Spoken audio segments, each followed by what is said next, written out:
Howdy, folks. I'm the Old Ranger with an exciting new story of real life in the Old West. At one time, this country imported tens of thousands of Chinese for pioneer labor. But by 1882, an expression not a Chinaman's chance had sprung up, and Orientals were being driven from every city and town.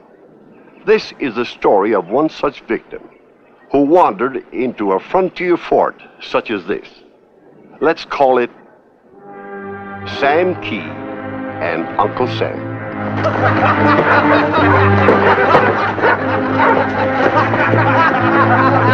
Firecrackers! Celebrate your New Year's back in China!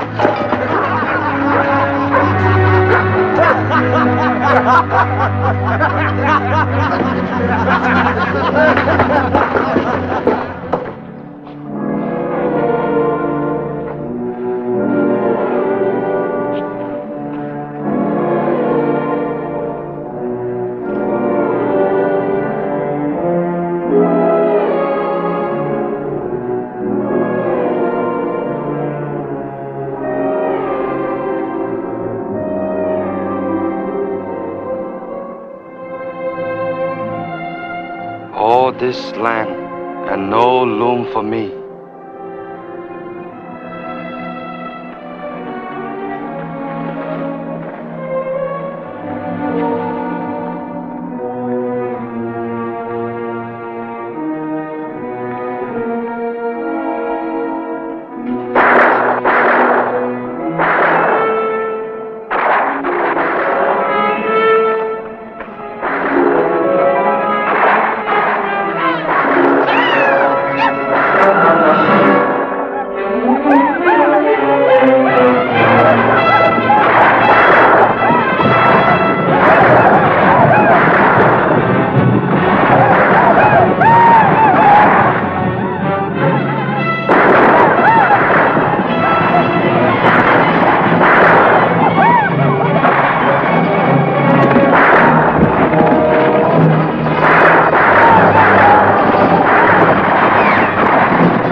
Where's the rest of you? Oh, so sorry, Lieutenant. This is all there is of me. Well, we better get out of here before they find out it wasn't the whole Chinese army coming to my rescue. Come on. What you like? I come.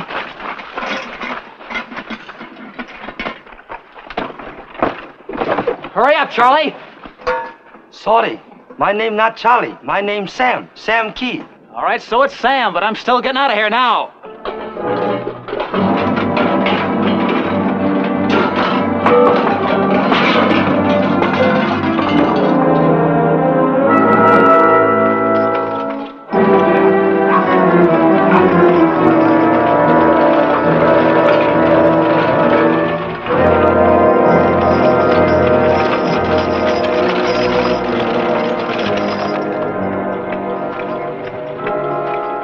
Fort Huachuca's just around the next bend. Which way you headed? Which way is China? Due west. But it's a 10 days hike to the next town. You better stay overnight at the fort. Yeah, you're not a bad soldier at that. It's too bad you can't be one.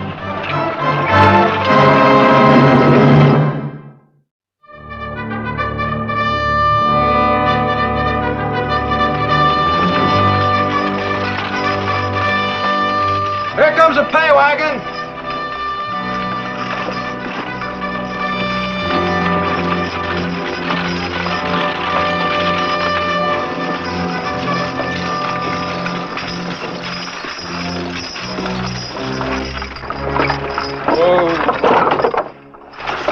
Where's the rest of the detail, Lieutenant?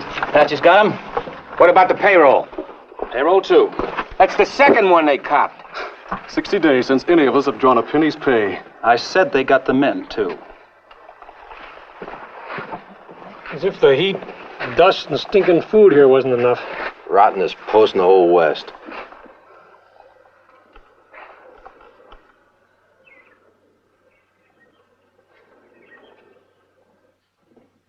From all indications from the reports, man, everything points to the fact that the Apaches must be in this vicinity. You're wrong, sir.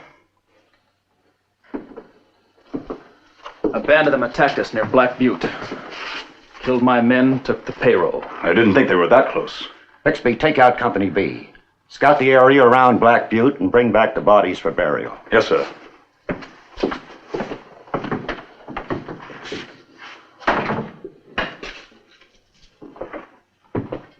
If I may, sir, I'd like to ask Lieutenant Burke how he happened to come by way of Black Butte. Orders. Mine. But apparently it doesn't matter how I dispatch my patrols or route the pay wagon.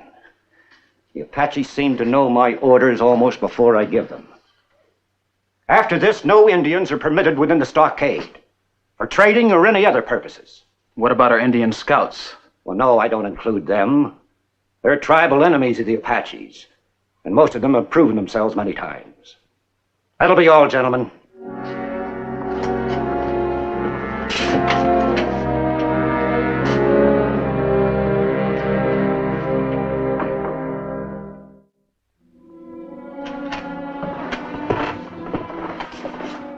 I wasn't always starving. I wouldn't eat that stuff.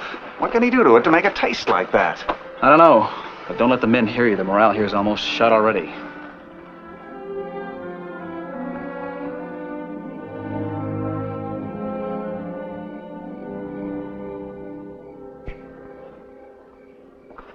Gosh, I'm sorry. I forgot all about you, Charlie. Not Charlie, Sam. Please? That's right, Sam Key. After saving my life, I call you by the wrong name and leave you here to starve. Not starve. Maybe like eat a little something, Ban Bai, huh? Not by and by, right now. Come along.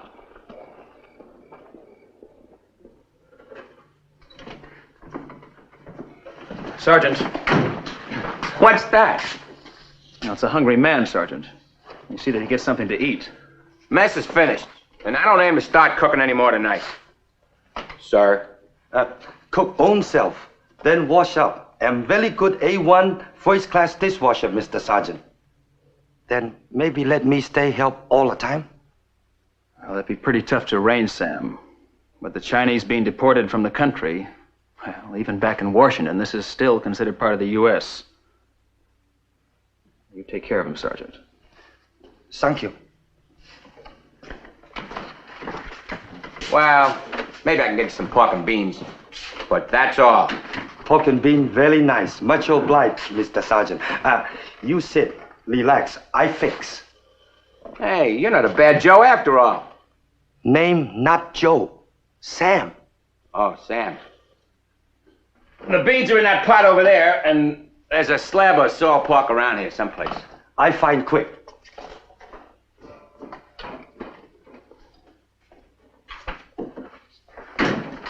What do you want, Coyote? I need grease. What do you need the grease for? Soften up some leather. Bear grease be the best. There's some of that little jar on the top shelf.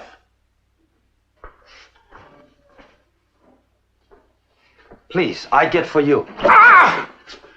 Keep your paws off me. Solid. Very solid.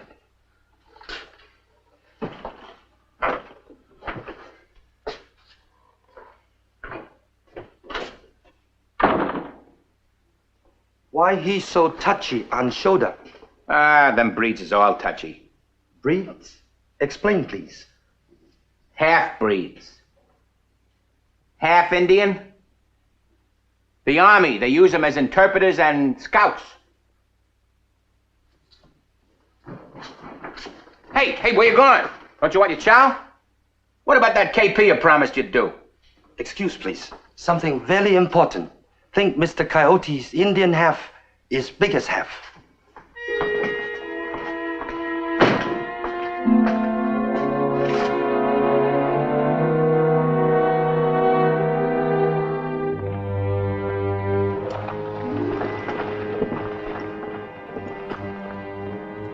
Someone come. The lieutenant.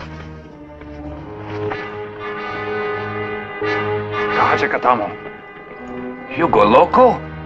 Do what I tell you.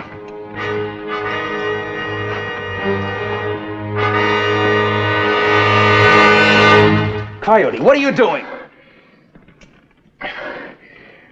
Rheumatism and back and shoulders. Rub in grease. Then use flame. Burn it out. That sounds like an Apache torture ceremony. It's an Indian remedy. Drives out the devil. I wouldn't be surprised. Rheumatism, huh?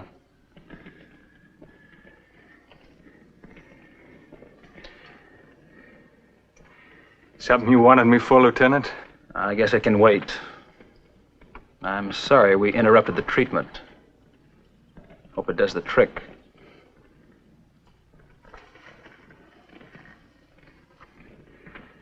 I'll have that Chinaman's pigtail hanging from my belt if it's the last thing I do. I can't go to the colonel without some sort of proof. Would have plenty proof if he not burned back with fire the high burn of soup. You could be right, But plenty right. Why when he come to kitchen, he say he want grease to make leather soft? I would have been willing to bet my last dollar on him. I didn't need my last dollar till I get a payroll through. Too bad cannot stay here. Would find out much about Mr. Coyote. Well, I'm sorry too, Sam. But you know the story. Anyway, I'll keep my eye on it.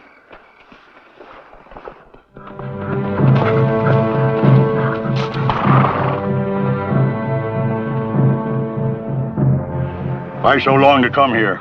I've been trying to get out all week, but they're suspicious of me. Gotta watch my step. Well, what about my share of the money? I keep promise when you keep promise. When? Next payday. One more moon. And all this land will be yours again. Apache people not like to wait more. You think they're restless?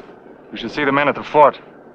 One more payless payday, and there won't be half a dozen of them there. Only officers. And I wouldn't be surprised if some of them deserted too. Ordered a waiter now, Sam? Cook today also. Mr. Sergeant, very sick. Where did that come from? What is? Venison. Me A1 first class rifle shoot. Mushrooms. Don't tell us you shot those too. Fine in woods. Way up hills. Catch salad also. Dandelion, wild watercress. Well, you couldn't get a better meal than this at the Tahoma House in San Francisco. Maybe now you let me stay.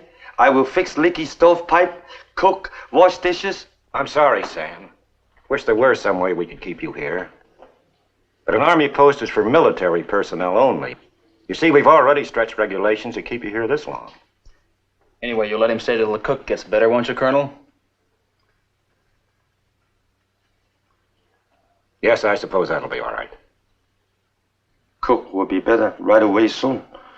Only sick from food. Cook own self. Use castor oil instead of cooking oil. Don't know how Bato got mixed up.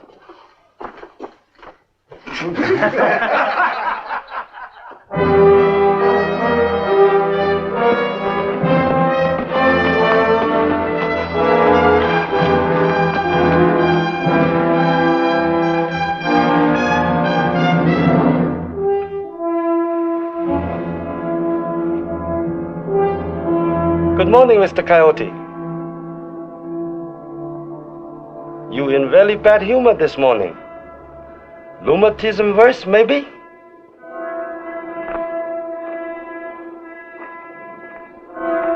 Rheumatism better.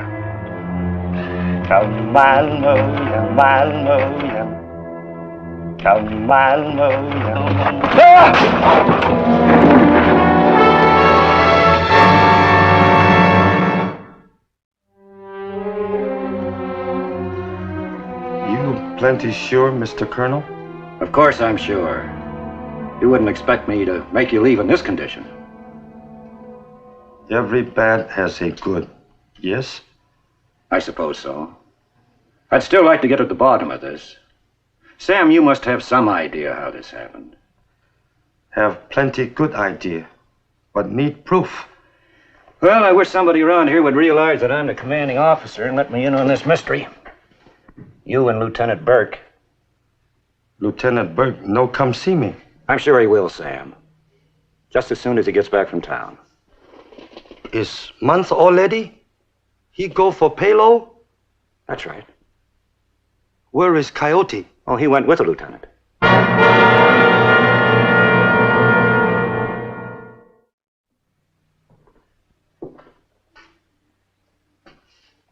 Same story again, I suppose. It's a little early to expect them back, sir. If you ask me, Burke acted mighty strange. Claimed to be suspicious of Coyote and then insisted he be on the details. Well, makes good sense. Can keep an eye on him. Pay wagon's here. Here comes the paymaster.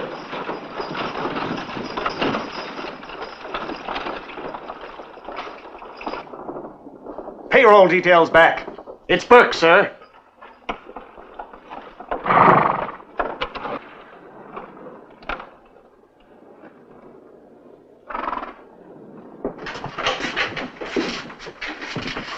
Good boy, Lieutenant. It's empty, sir. Oh, I never got it. It wasn't there. I found this message waiting instead.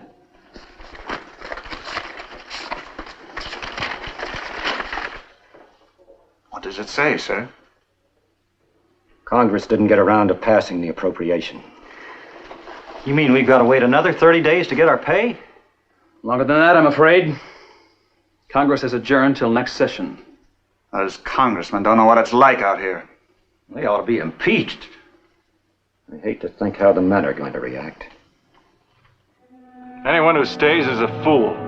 Sign us up for starvation wages and then don't even pay us. But the colonel swears we'll all get our money if we wait. How long have you heard that? Go ahead, stay if you want to. I'm going first thing in the morning. Me too. I gotta send money to my wife and kids. No pay, no stay. That's the way I feel. One company's out on patrol. Most of the rest of them are deserting just after sunrise tomorrow if they don't get paid. And they will not get paid. Not a chance in the world. I'll be watching from the mess hall. When the men start to leave, I'll make a signal fire in the cook stove. We will be on hilltop overlooking the fort. At signal of smoke, we will attack. Mr. Lieutenant. Well, what are you doing out of bed? Mr. Sergeant, no cook breakfast. Think maybe I better cook. I don't think anyone's interested in food. Men, don't you realize that if you pass through that gate, you'll not only be charged with desertion, but also stealing United States property? Sir, if you're referring to these mangy nags, we're taking them for part of our back pay. Men, don't you realize that we're already under garrisoned? The Apaches could take this fort, then move in on the town like a horde of locusts.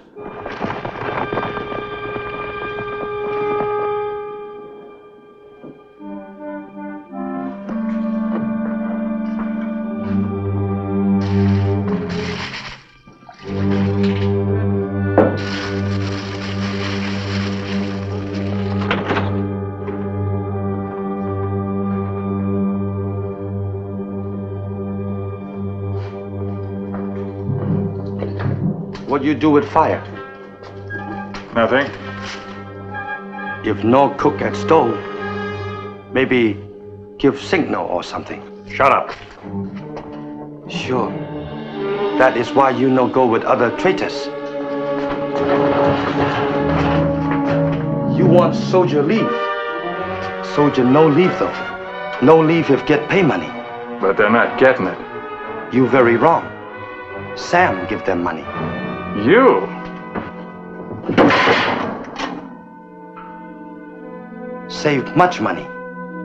Have restaurant in San Francisco long time. Well, the soldiers ain't getting it.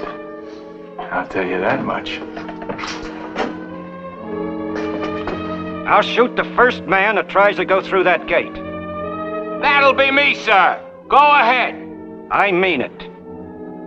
And I'll shoot anybody else that tries to desert.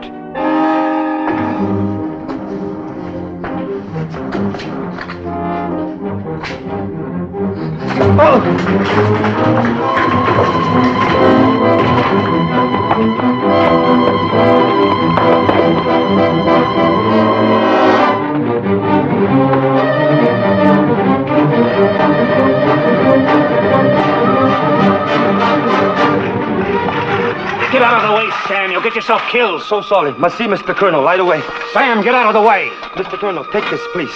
What is it? What have you got there, Sam? Take a look, see. Gold? $4,000. Have saved long time to go back China. But now Uncle Sam more important. Better pay soldier quick. No time to lose. Get dough here. Eagle fly. Everybody get paid. It's true, man. There's enough money here to pay you all. Lieutenant, pay them off. Yes, sir, Colonel, sir. Line up over here, men. Hey, we get paid! Payday! Hey, the eagle flies. You lie to us, Coyote Jim. They do not desert. It's not my fault. I did everything I promised, but they got their money. So? I want mine. My share of the payrolls. You do all this just for gold? We made a deal, didn't we? You have the greed of white man. I want the money. I can't go back there anymore. But I did my job. And now your job is finished.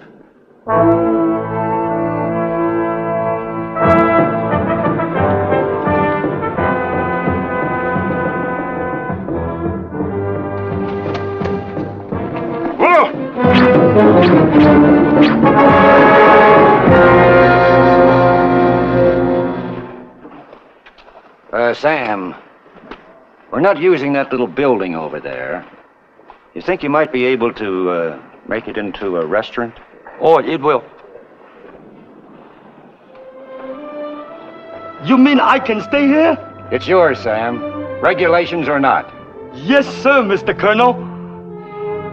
Very good A1 first-class Chinese restaurant. Sam Key, proprietor.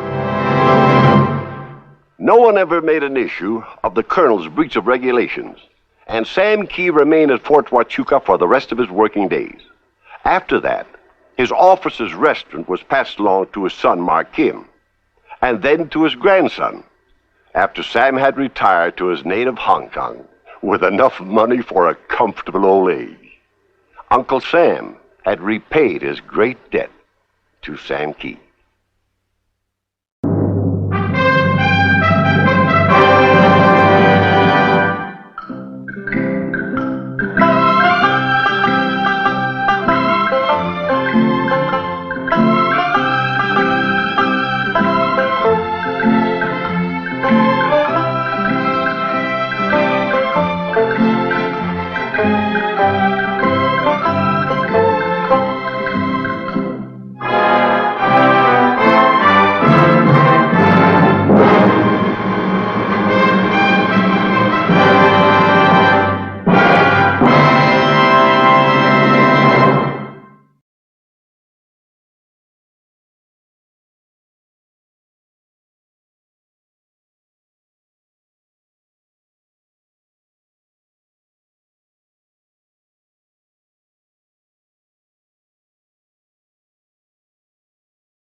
Howdy. I'm the old ranger, and Death Valley's my stamping ground. Many's the tale of adventure I'm going to tell you about the Death Valley country. True stories, mind you. I can vouch for that. Sago Lilies. It's the year 1861, and the Mormon Salt Lake City, now 15 years old, has grown from a struggling frontier settlement to a city of real size. Although to Wilhelmina Cannon, who has lived here only since her marriage a year ago, it still seems a far cry from Boston.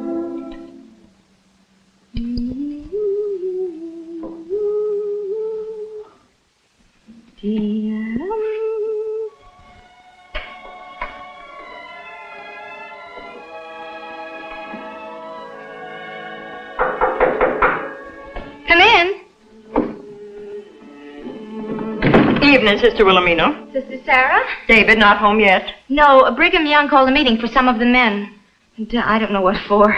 I brought you some barley for the baby. Oh. Barley water's good for him. Thank you. If he wasn't asleep, I'd pick him up so you could see him. He's so darling. Embroidery and hand tucking on a boy. He's only 3 weeks old.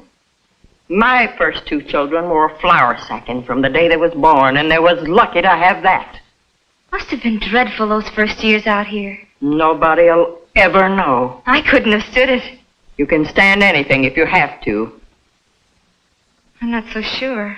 Of course, I was raised to hard work, and you was raised as a lady. I've earned my own living. As a nursery governess in a fashionable family. Yes, but... Playing the piano, doing embroidery, reading books. Speaking of books, see what just came from home. I sent back for them when we knew we were going to stay here. It's taken them a whole year to get here. Poetry. Oh, there are essays, too. And biographies. I'd like to know when you think you're going to have time for book reading. There's still plenty of work to be done here in Salt Lake City, and everyone's required to do his part. At least I can enjoy looking at the covers. David's going to build me some bookshelves along that bare wall there. It'll dress up the room a lot. All the different colored bindings and gold lettering. Boil some of that barley up like I told you. Oh, good evening, Sister Sarah. Brother David, take my advice and put that baby in unbleached muslin. The sooner he gets used to uncomfortable things, the better.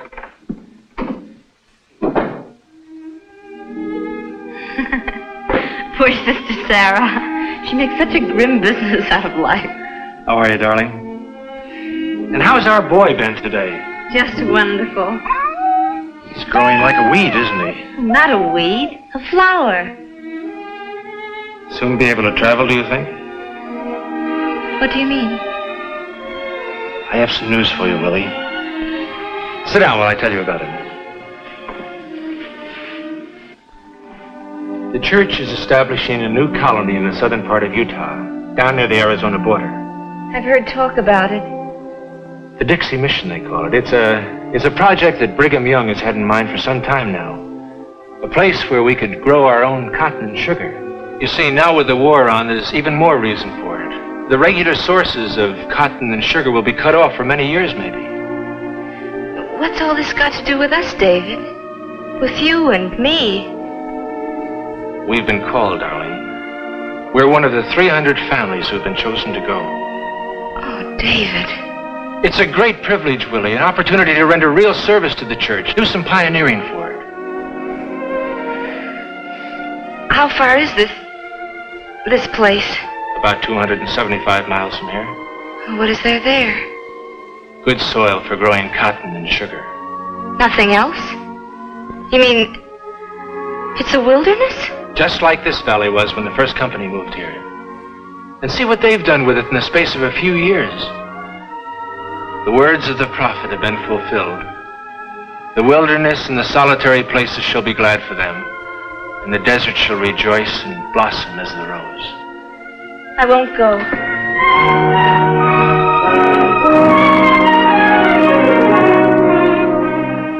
We can't refuse. It's not fair. We've been called, darling. Well, let them call somebody else. We only just settled here in Salt Lake City, David. Just built our home and furnished it. And the baby. He's only a few weeks old. Darling, we weren't picked by accident. We were chosen like all the other 299 families for a very good reason. What reason? Every trade and occupation has to be represented in this new colony. It's highly important. And you? I'll farm, of course.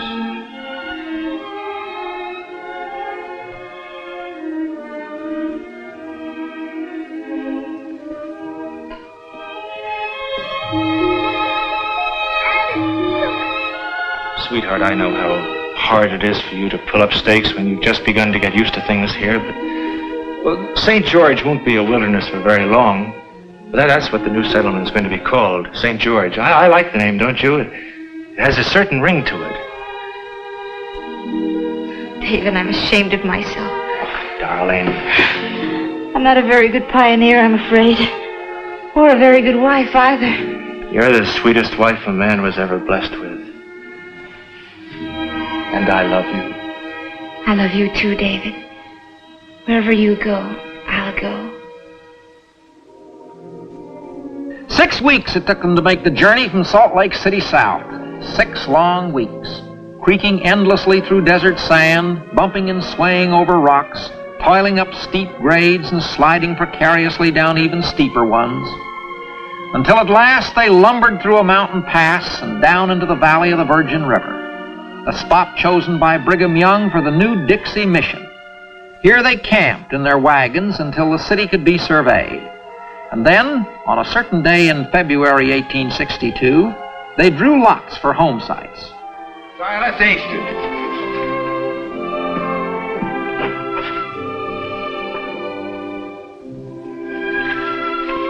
David Cannon.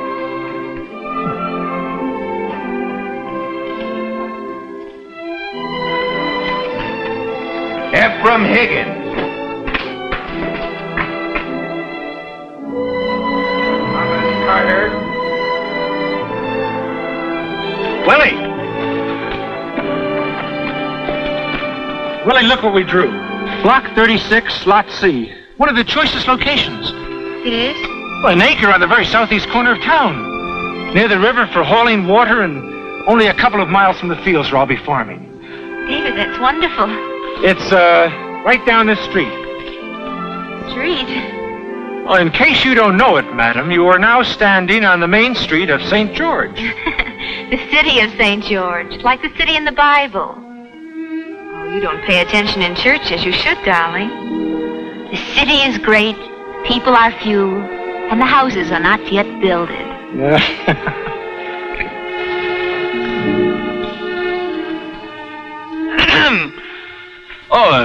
Sister Sarah. What did you draw, Sister Sarah? Block 9, Lot A, off the public square. Oh, I'd hoped maybe we'd be neighbors. What are you going to do with those willows? Gonna weave 'em to make a hut. I'll fill in the cracks with mud and it'll be snug as an Indian basket. And if you two are wise, you get busy on one for yourselves, instead of standing there making a public spectacle of yourselves.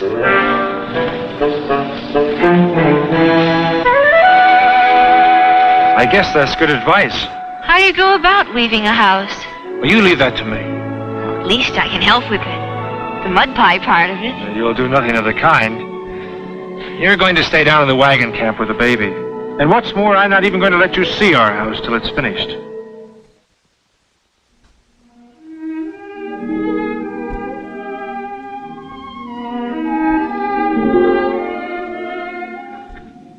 All right.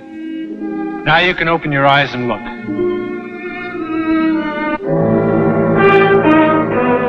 How do you like it? David, you built that? All by myself. You're wonderful. I think that wood is better than willows and mud, don't you? Oh, yes. Much better. Well, come on, I want you to see the inside.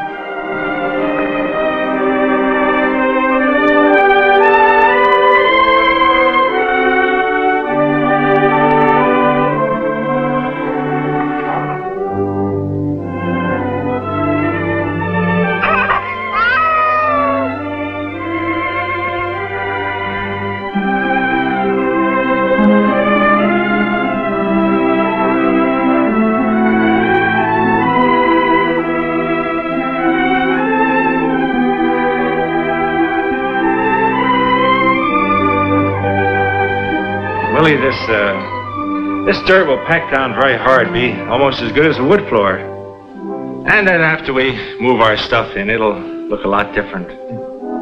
I know you. You can make any place look home-like. I'll try.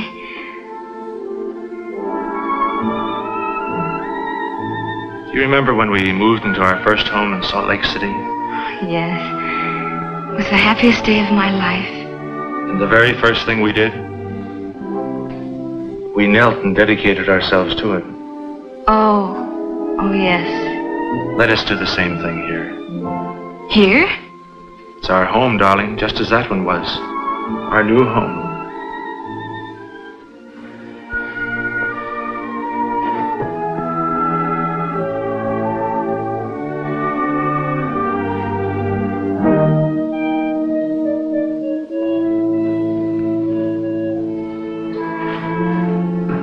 O God of Zion, bless thou this home.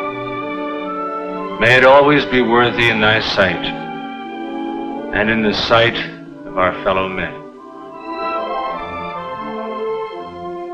The Mormon pioneers went to work with the zeal for which they are famous. The new settlement teemed with activity. Land was grubbed, irrigation ditches dug, fields plowed, public buildings erected. Wilhelmina Cannon did her work like the rest, but her heart wasn't in it.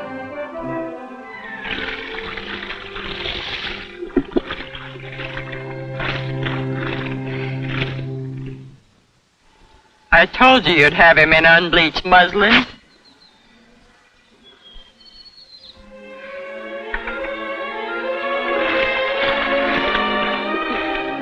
Weeks passed. Most of the folks in the new colony were still living in their wagons or in temporary shelters.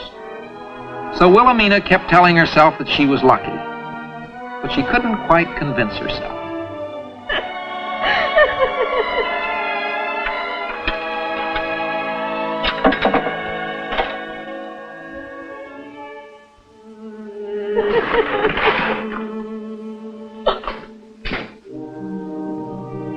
Willie! What's the matter, darling? Oh, everything. I can't bear it, David. I've tried, I truly have. It's no use. Pioneering is always hard work, sweetheart. It isn't the work. I don't mind that. It's the place itself. The emptiness. The barrenness. The awful ugliness of it all. The colony is new yet. Give us time. I just feel starved. Starved? You wouldn't understand.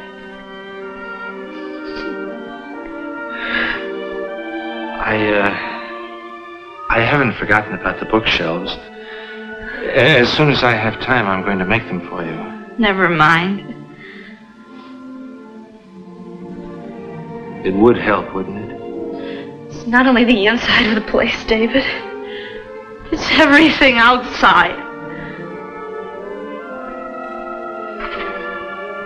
I'm going to grub the brush off our land in the spring. You can't change the color of the soil, though. That awful raw red. Well, no. Or the outlandish shape of the mountains.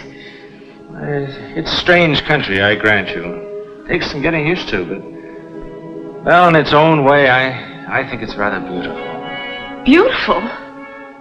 About as beautiful as an Indian in war paint.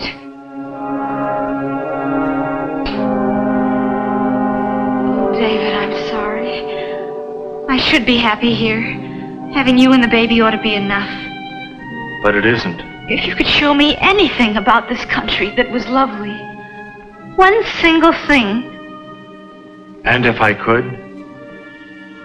Then I'd feel it was worthwhile staying here and working for the future.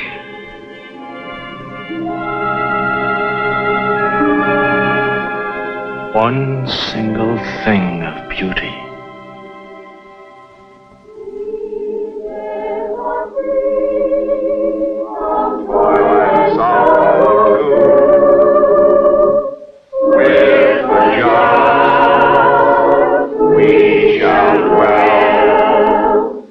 But if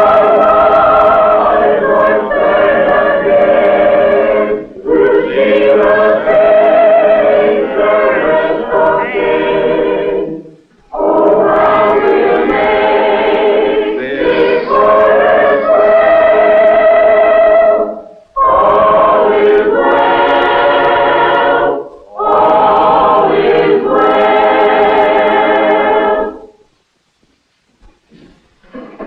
Yes, all is well. All is well.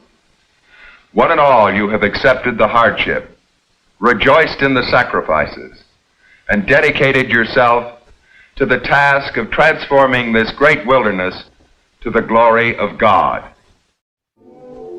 April is melting into May. The fields are being plowed and planted to corn, cotton, grain, and sugarcane.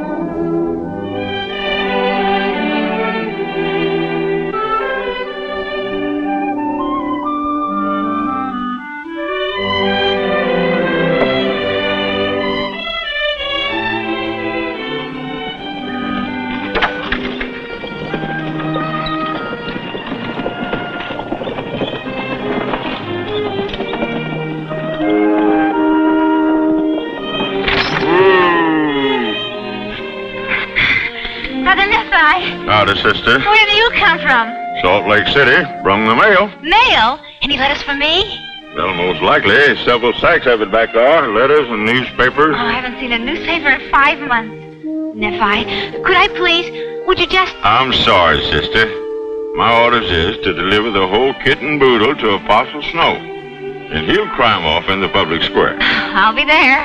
All right. Get up.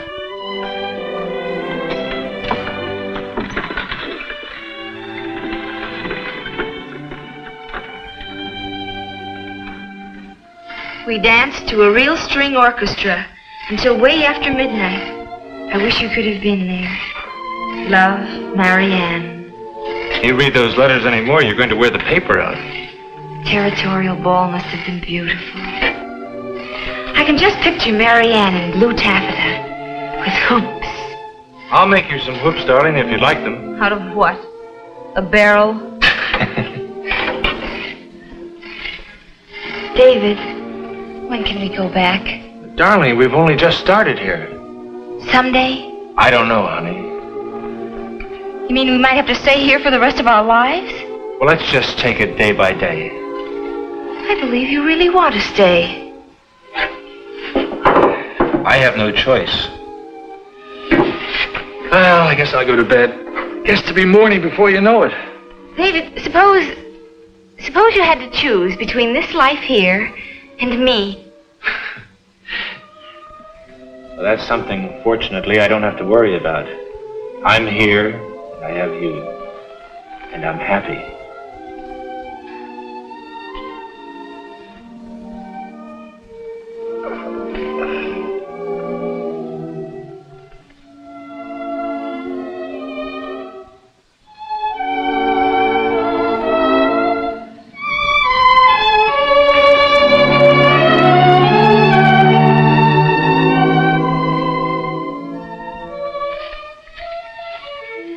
I think I'll go out for a breath of fresh air.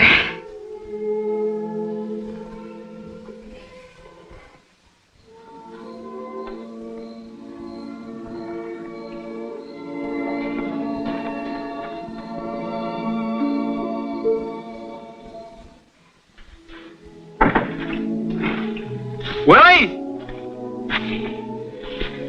Well, I'm off. Got your noon meal? Got it right here. Well, I'll see you this evening, honey. Bye.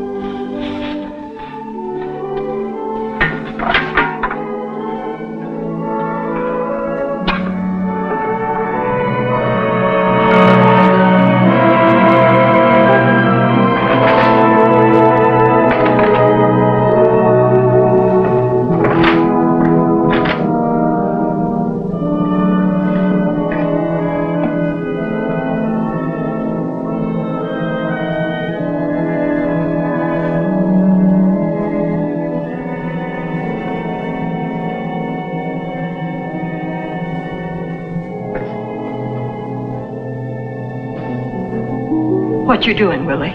Sister Sarah. You're packing. Oh, I was just getting some things in order. Where are you going? You can't fool me. You're going somewhere.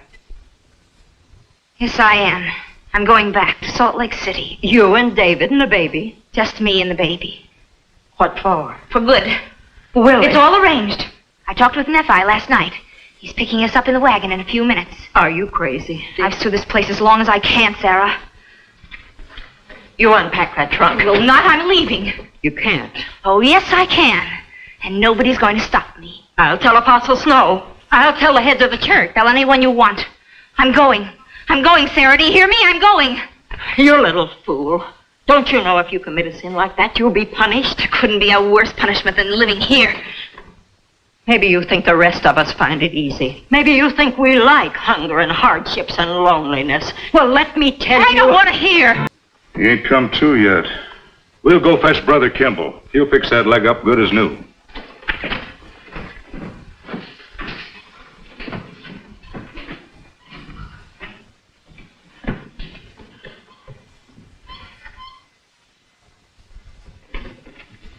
Here, let me do that.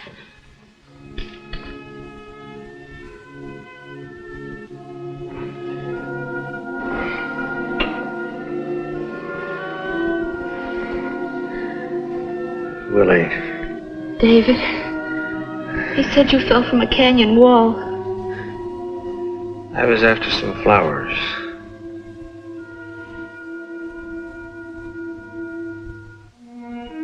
These?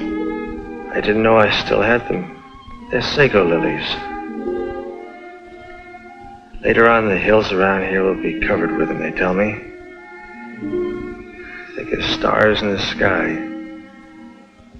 But I didn't want to wait a week or even a day when it meant so much. You risked your life to... Ever since you told me how you felt about this country, I've been trying to find something I could show you that was beautiful about it. Oh, David. I'm afraid they got a little bit smashed when I fell. But they are pretty, aren't they? They're the loveliest things I've ever seen. Like fairy bells. Butterflies.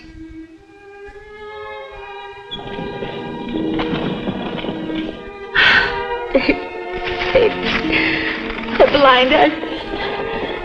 Any place where a woman finds love like yours is beautiful anyway. Sister Wilhelmina.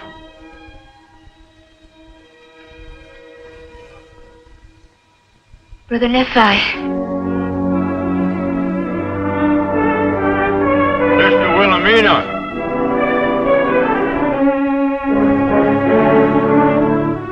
We won't be needing you, Brother Nephi. Get along. All right. Get up.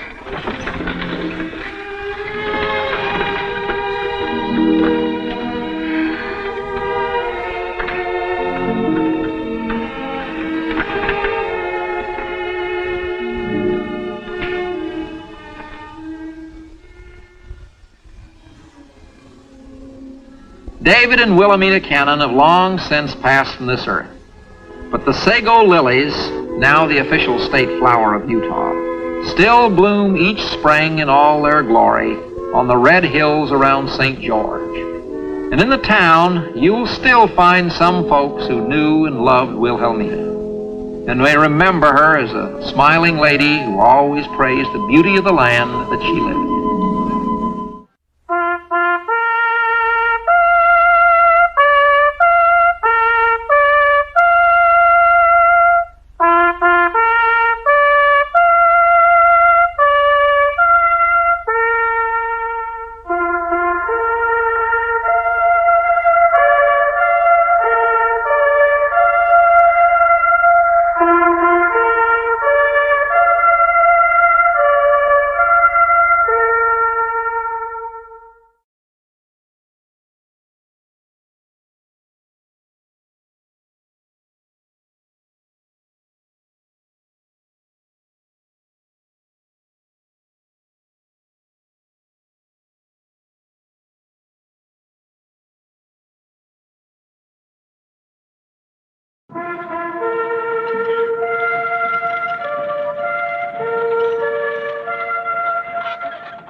Howdy. I'm the old ranger, and Death Valley's my stamping ground. Many's the tale of adventure I'm going to tell you about the Death Valley country. True stories, mind you. I can vouch for that.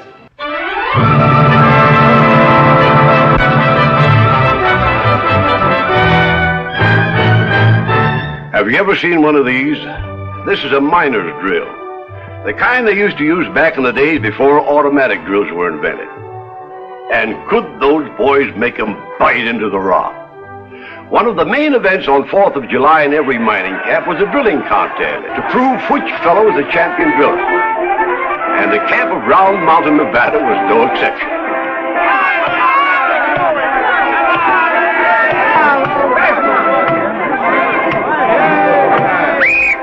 Time!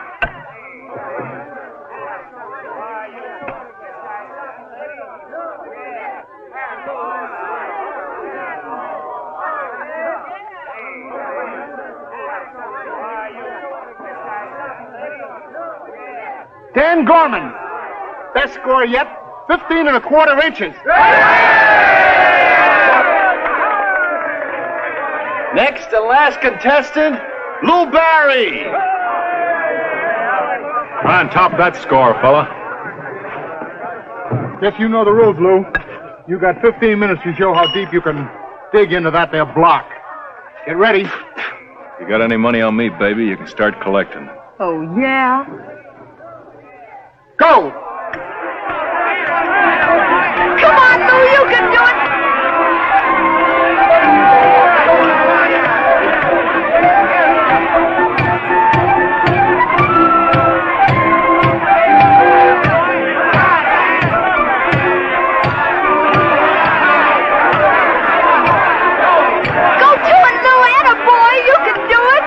Wasting your breath, honey. So is he.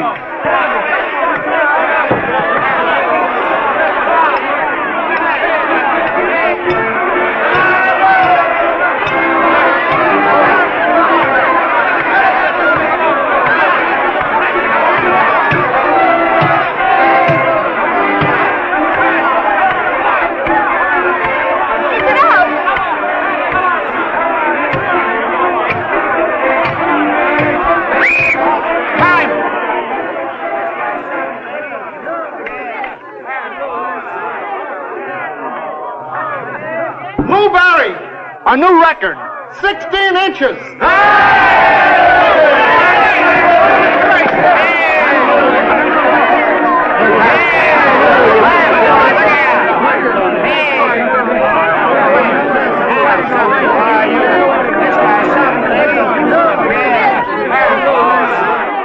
Here's to the best blamed driller in Esmeralda County. Esmeralda County, heck, he's champion of the whole United States. The only man to ever beat that record was Paul Bunyan, and he just stuck his finger through that rock. Well, Bill Houston, you're just in time. Oh, we're celebrating Lou's victory. Have a drink. Thanks. I need this. What's the matter, Bill? And my lawyer just told me that Martin's claim on the Eureka mine will stand up in court. But you located it. It was your big strike. But finding and owning are two different things as far as law's concerned. Of all the low-down claim-jumping tricks. That's why I needed this drink. For all these years, Sarah's been counting on that mine. Well, fight it through anyhow. There's always a chance. A good chance to go broke. Pouring good money after bad never did anybody any good. He's right. With that mine closed, I need all I've got to live on. No, Bill, you can't give up without a struggle. Not when you're in the right. And you never can tell what you might turn up with. This case is airtight. Did you ever see his location notices? You see it? I've been studying till my eyes are blind. His claim is dated 3 months before mine. Here, look at it yourself.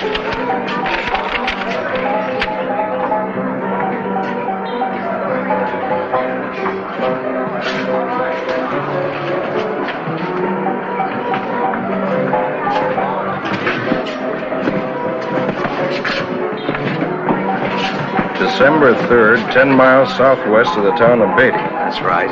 Don't that strike you as queer? What's queer about it? The time he says he recorded that ground, the town of Beatty wasn't in existence.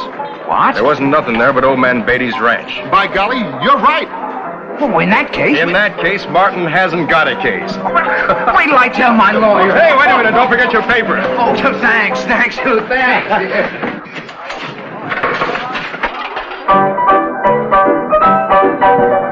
All right, boys. boys, business is over. Management can't make any money this way. How about a dance, champ? Good idea.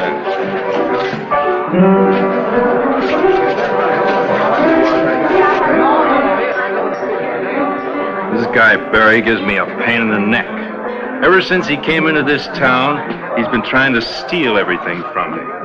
First off, he grabbed my job as head of the miners' union. The boys elected him. Just because he has a gift to gab. Next, he cheated me out of the drilling championship. Lou won fair and square. He naturally outdrilled you. But I'll be hanged if he's going to steal my girl from me.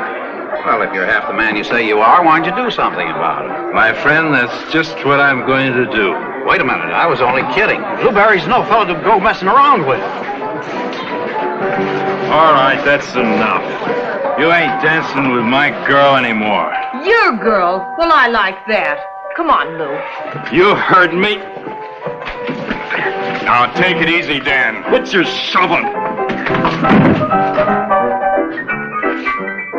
Look out! That ought to fix you, you blasted show-off. Oh, no. Get back. Get back. All of you.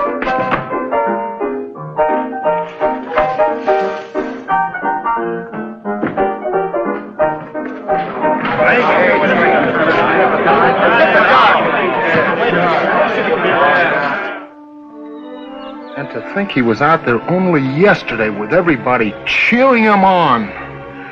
How am I ever going to tell him? Easier with almost any other man than Lou. Well, I guess I better go on in so I can be with him when he comes out of the ether.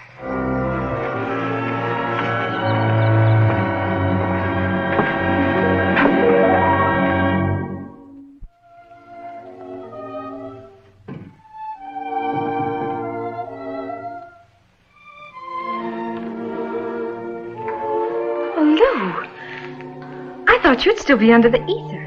Aren't you wonderful to snap out of it so fast? Oh, all the boys send their best. Bill and Jerry and everyone. So they cut it off. It was the only way, Lou. It was your arm or your life. Well, they made a poor choice. A hard rock miner with only one arm. There are other jobs besides hard rock mining. Sure, lots of them. Like being a left-handed paper hanger. Or a five-fingered piano player. Don't. What became of Dan? He left town. He hadn't, folks had killed him the way they felt. I'll kill him myself if I ever lay my hands...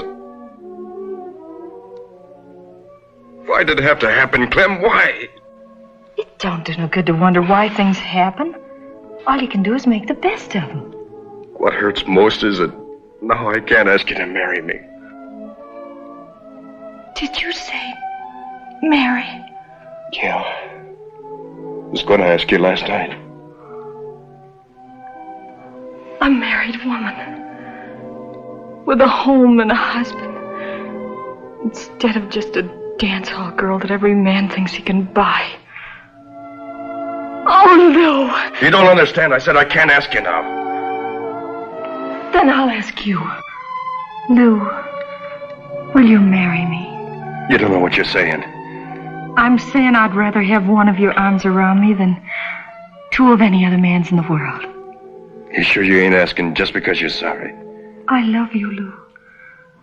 I love you as much as any woman ever loved a man. Clem. Oh, Lou. I start the song leaning against the piano, see, till I get to the chorus, and then I swing myself up on it. Oh, here, let me help you.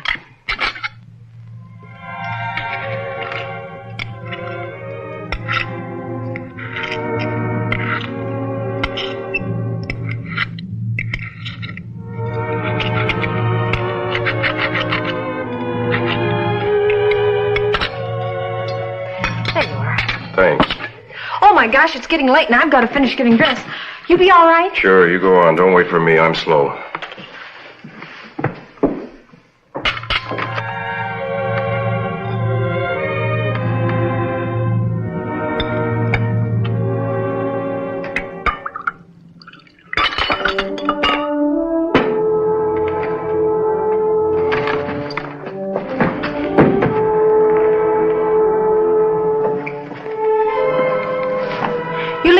honey. I'll do them when I get home. Ain't that dress kind of low? Oh, it's no lower than any of the rest of them. Don't wait up for me. I'll be late.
Hello, Jerry.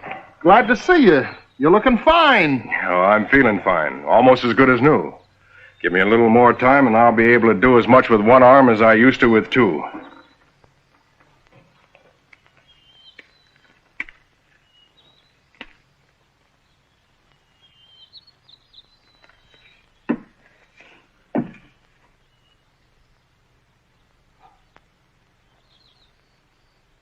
What I came to see you about, Lou, we're having a drilling contest on Labor Day. And the boys and everyone, we're wondering if you'd act as a judge. None better fitted, you know, ex-champ. And what I mean to say is, Lou, we'd sure be proud to have you. Well, thanks, Jerry, but I'm afraid I'll be too busy. You see, I got my eye on a job. A couple of jobs, as a matter of fact. As soon as I'm feeling better, I'll be starting work. Oh, well, that's great. Glad to hear it. I'll tell the boys. Thanks. So long, Lou.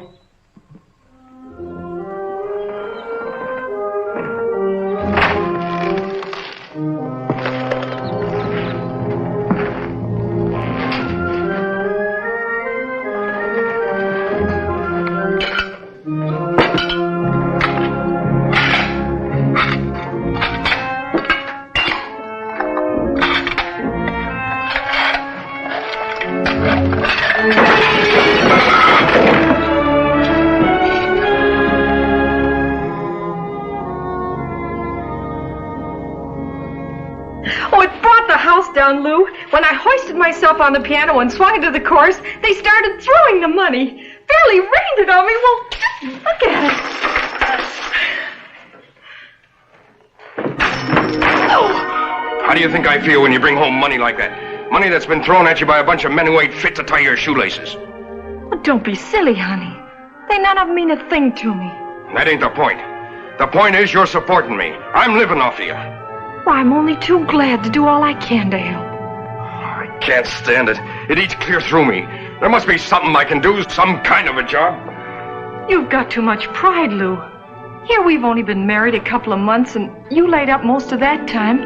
And already you're blaming yourself for something that ain't your fault. The only thing I'm blaming myself for is having married you. Lou. Wished myself off on you for life. Me who ain't never gonna do another good day's work again. Lou, don't say such things. Don't even think them. I love you, don't you understand? I love you just as you are. It's gonna be all right, honey, you'll see. It'll be all right. Sure. Sure, it'll be all right.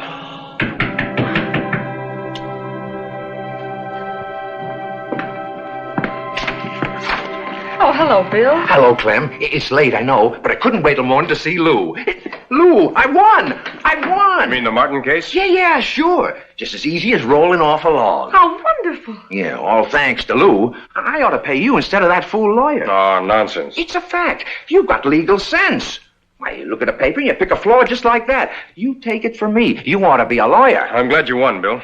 And now all I gotta do is get the mine operating on a paying basis. Yeah, the stuff's there. Sure. Say, I'd better be going. And thanks, Lou. Oh. Good night, Bill. Good night. Oh, hey, good night, Clem. Good night, Bill.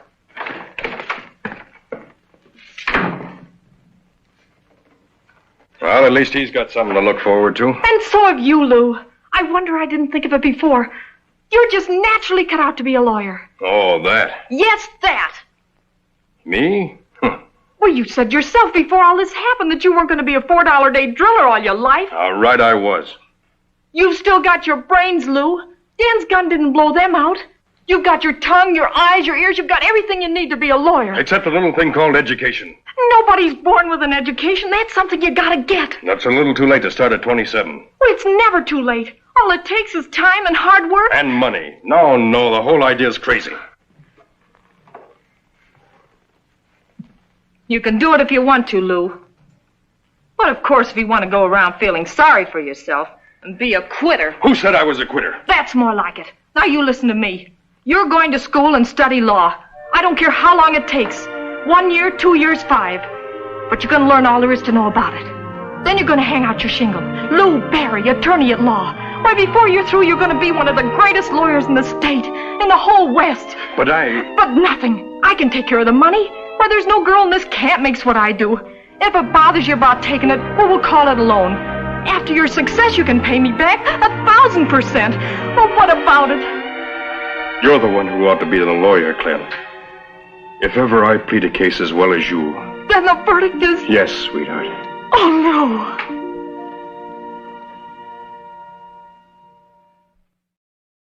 Statutory liability is one imposed upon shareholders by special statute over and above their common law liability for the protection of creditors.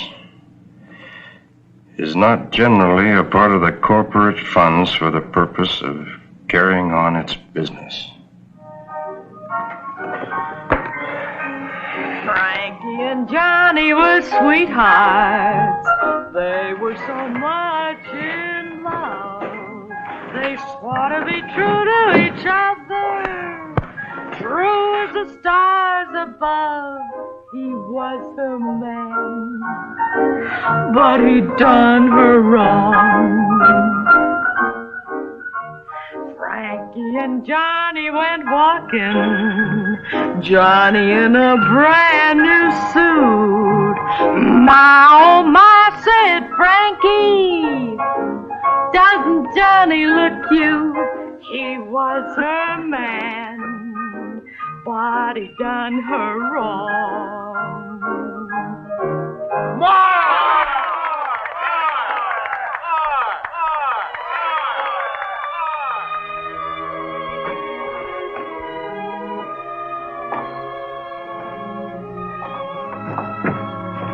I like your singing, girl. You're pretty good. Thank you. Hey, wait a minute. How about going someplace and singing just for me? Take your hand off. That's no way for a nice warm girl to talk on a cold evening. If you weren't so drunk, I'd smash your skull in. What's the matter? She's a dance hall gal, ain't she? Come on, beat it and sober up. You all right, Clem? Oh, sure. It's just that sometimes I get so sick of all this. I'll bet.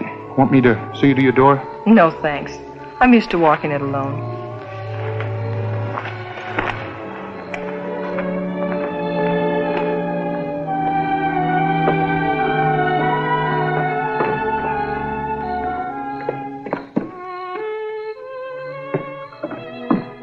Your Honor,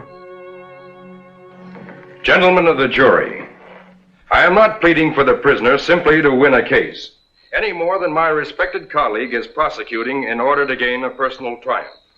Our sole purpose, as yours must be, is to see justice done, so that the innocent will not suffer because of prejudice and blindness.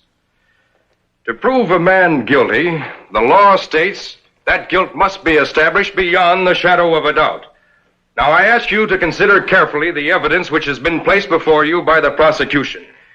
Can you honestly say, beyond the shadow of a doubt, that the accused committed the crime for which he is charged? Gentlemen, I know what your answer will be, and I thank you for your attention.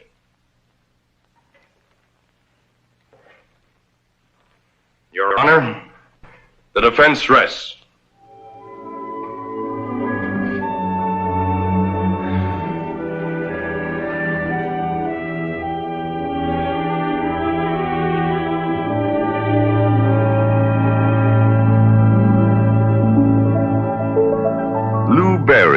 attorney at law, just as Clem had hoped.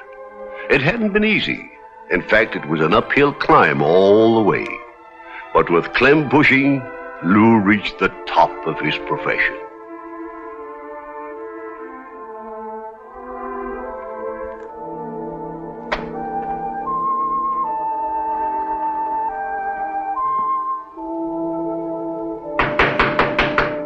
Come in.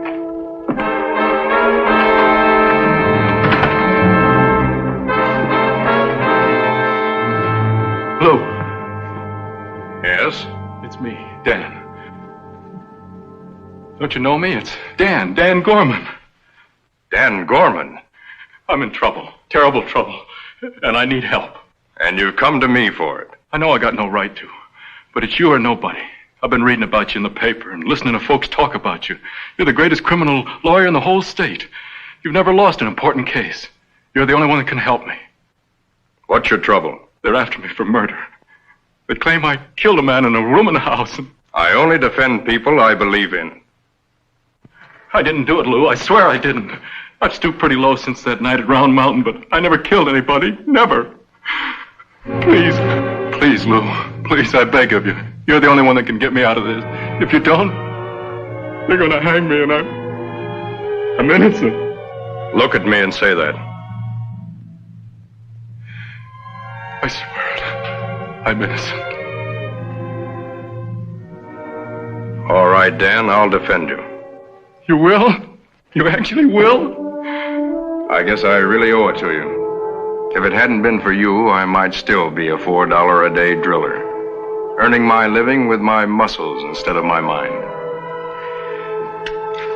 I have to go out for a while. You wait in there. Nobody will disturb you. We'll talk it over when I come back.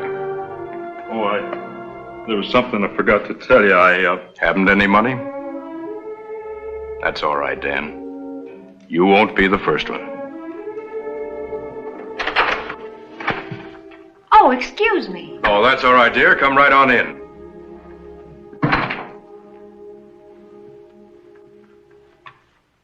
Who was that awful-looking tramp? A very important client. I'll tell you about him later when I have more time. Right now, I have to get over to court. Let's go then. Do you have to hear every speech I make to the jury? Any objection? What do you think? I haven't time for that either. I want to stop by the Van Ness Street jail before going to court. You're the boss.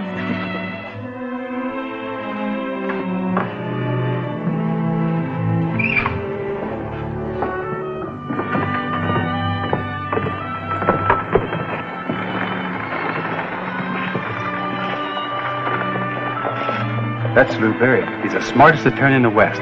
Used to be a miner before he took up law. He deserves a lot of credit. He's a self-made man. Self-made man, indeed. Who's the woman with him? That's his wife. Wife? You'd think a man in his position would marry a lady. No, Lou, she's right. I guess in thinking about you, I forgot about myself. As far as I'm concerned, you're the finest lady in the land. Thank you, darling. But that still doesn't change other folks' opinion. I guess it's my turn now to do some studying. And my turn to pay the bills. I hope I'm as good at becoming a lady as you were a lawyer. Of that, I have no doubts. Shall we go in, Mr. Barry? Yes, Mrs. Barry.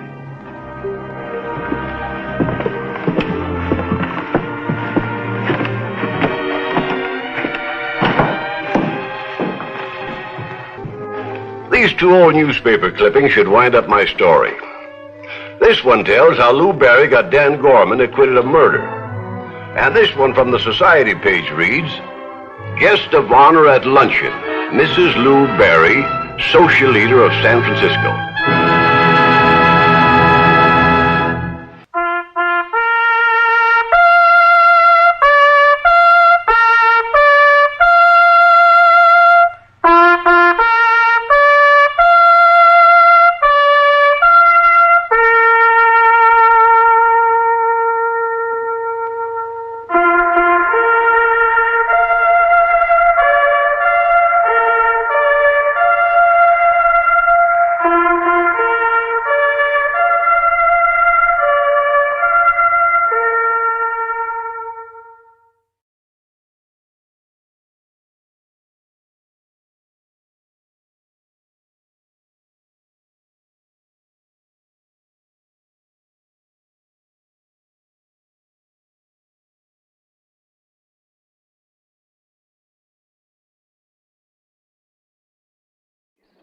Howdy,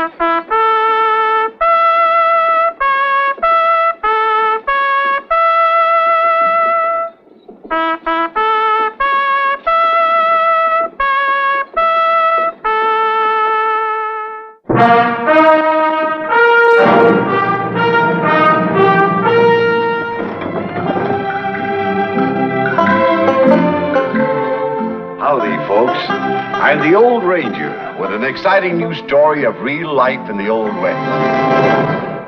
At the age of 34, a young officer from Indiana was made a major general in the Union Army. It was the highest rank then given, and he was the youngest man ever to achieve it. But as they say, the higher you get, the further you have to fall. General Wallace was blamed for the near disaster which the Union forces experienced at the Battle of Shiloh.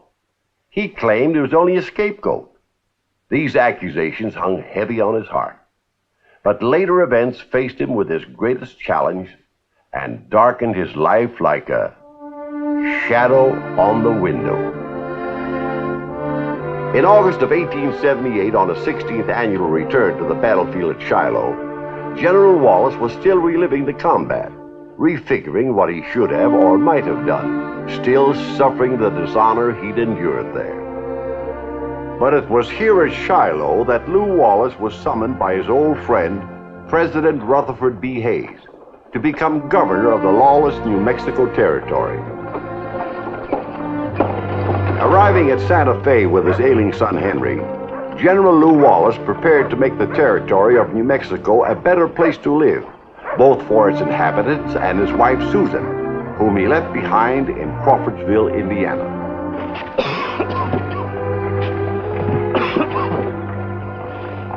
Sorry, Father. Maybe we could find somebody with a card and they can... If no one was on hand to meet us, I doubt if anyone will risk being friendly to us now. Why is everyone ignoring us? Shiloh, son, Shiloh. They're probably hoping that they can persuade the bungler of Shiloh to turn around and go home before he bungles the job of governor. But everybody's forgotten Shiloh except you, Father. Well, what else could it be? Say, that must be the governor's mansion there, Henry. Palace of the Governor. Some palace. Well, at least it proves that they have a sense of humor. You know something? I have an idea we're going to need ours before we're through. Come on, let's go.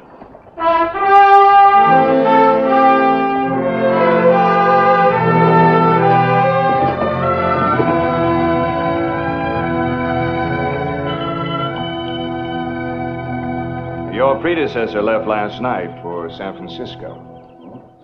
Discretion being the better part of valor.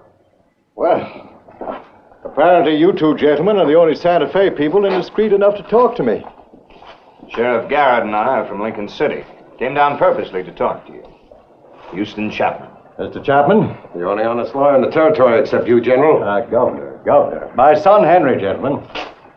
I'll help with the bags. The back door to the executive mansion is open. Oh, thank you, Sheriff. All right, sir.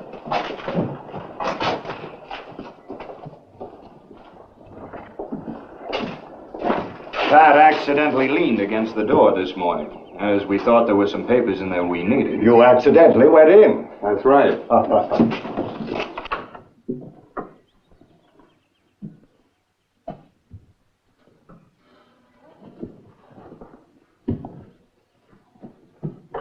Well, it doesn't look as though the last governor was a very good housekeeper. The cleanliness of the room measures up to his politics.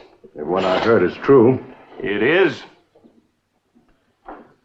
Well, I guess I'll go have a look at the living quarters. Well, I take it that you two gentlemen didn't find what you came after. We might have been a little high-handed, but we were hoping that by the time you got here, we'd have pieced together enough evidence to put you on the right track straight off. How much have you heard about the Lincoln County War? Well, only the two factions are fighting it out for what they hope will be a complete monopoly of all New Mexico's ranching lands and natural resources. With each employing professional killers, with crooked officials playing patsy with both sides. It'll take me a couple of days to grasp things, Mr. Chapman. In the meantime, you can tell the clerk of the court that I order all records be made available to you. Thank you. I'll put it in writing if you like. I doubt he could read. I'll take a run over there. That'll fill you in a little. You've been probably wondering why Mr. Chapman and I have been in such a hurry to see you, Governor Wallace. There's a conspiracy to keep you in complete ignorance long enough to settle things. Naturally, both sides are confident of victory. Uh-huh. They have arsenals large enough to stage a battle as big as Shiloh, and... Well, I'm sorry, Governor. That's all right. I'll declare martial law if I have to, Sheriff. But even that won't do any good unless I do a little house cleaning first. Well, I can give you a list of the known killers that I've arrested, only to have them turned free by court order. And Mr. Chapman, he can give you the name of each so-called respectable businessman, rancher, and territorial official.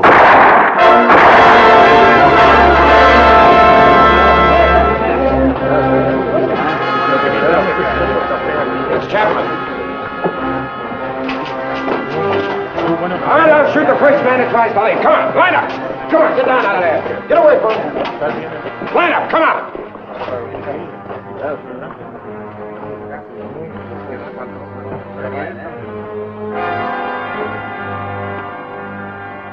Who saw the killers? I asked a question! Every one of you must have witnessed the murder. Now I want an answer. Now look, I'm Lew Wallace, new governor of this territory, and you may as well understand right now that the days of lawlessness are over in New Mexico. You, what did you see? Not a thing, Governor. Do you know how many years you can get for withholding evidence in a murder case? Now, I ain't withholding nothing. I was looking the other way. You'll get nothing out of Parker, Governor. He's an old hand at this sort of thing. 2 or 3 men fired at him. What did they look like? What did you see? No hablo inglés, señor. Pues, voy a preguntar en español. ¿Quién lo ha matado? No sé. You can ask him in a dozen languages. And all the known Indian dialects, that won't do any good. I'll see that they get locked up, but I doubt if that'll make them talk either. Everybody's on somebody's payroll or scared out of their wits. All right, come on, move out there.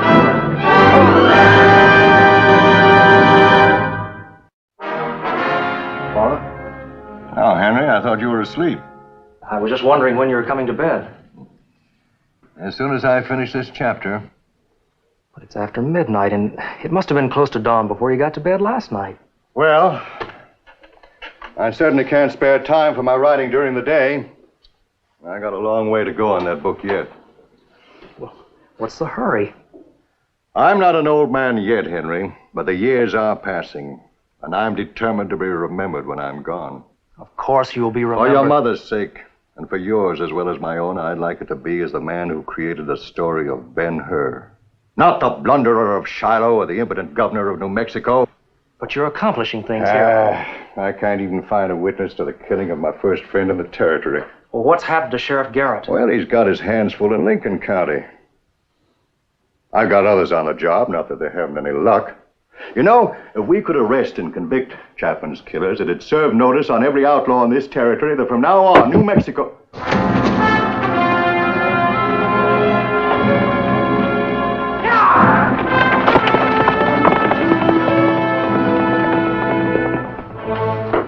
What is it? Who's it from? Billy the Kid. Billy the Kid? He swears that this is one of the guns that killed Chapman. That he'll testify against Chapman's murderers if I agree to his terms. Which I will state to you if you will meet me in an hour at the old parish shack, which is out from town about... Father? This is the one break that I've been praying for. But he says to come alone and unarmed. Well, I'm leaving the gun there.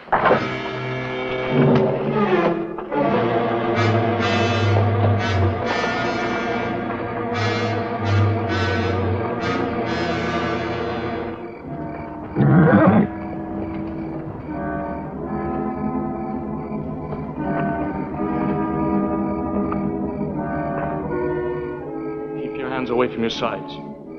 Come in.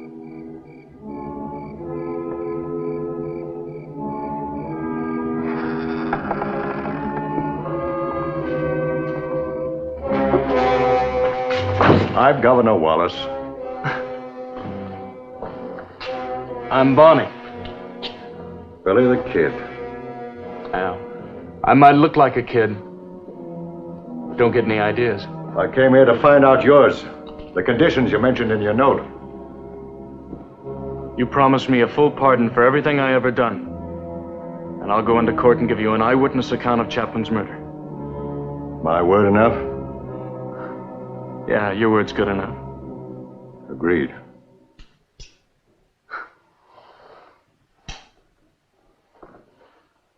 It was 3 of the Murphy gang. Jim Dolan, Bill Matthews, William Campbell. I can tell your boys where to pick them up. They'll have to arrest you, too. I can't pardon you until you've stood trial. I got that part all figured out. Oh? You see, I especially don't want anybody to think that I'm spilling what I know willingly. So we'll arrange a fake battle and I'll let your lawmen capture me. Why are you doing this, Billy? Anybody would do it for a full pardon. You know I haven't got a shred of evidence against you that could stand up in court. Why?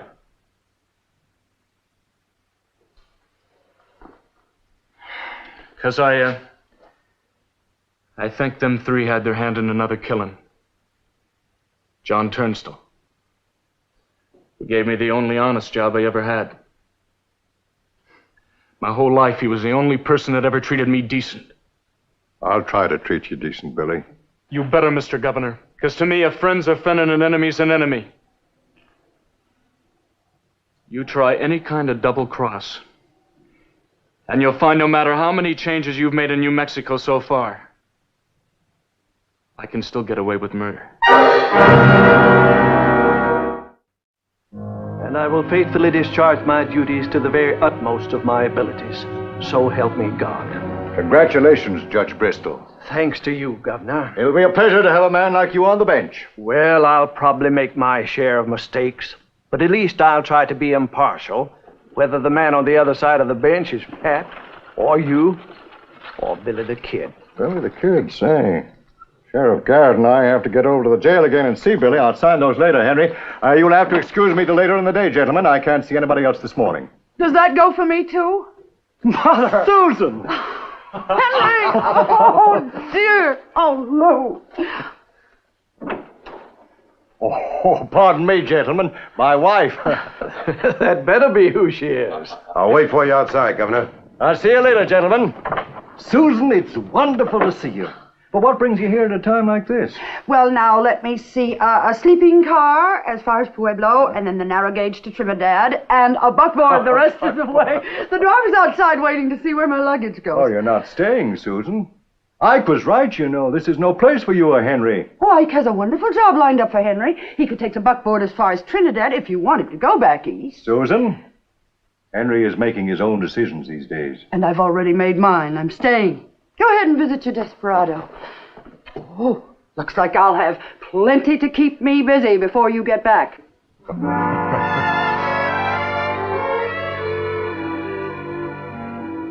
Yeah, that's right. Half of the guns found in Murphy's warehouse were from Fort Stanton. What was the name of the man who sold them? Ritchie, yeah, that's it, Sergeant Ritchie. He worked in the quartermaster's office. Quartermaster knew what he was doing. His name? Enough to turn a man's stomach. Cigars. Better food than I eat. Liquor, even. He ain't prisoner. He's a guest to the governor. Well, tell you the truth, Ollinger, I do think Wallace is coddling him too much. But he has gotten a lot of information out of the kid, though. What about the commanding officer, Lieutenant Colonel Dudley? Ever hear anything to the effect that he knows? You know, he's a right good. Well, my wife baked him. Brought him all the way from Indiana.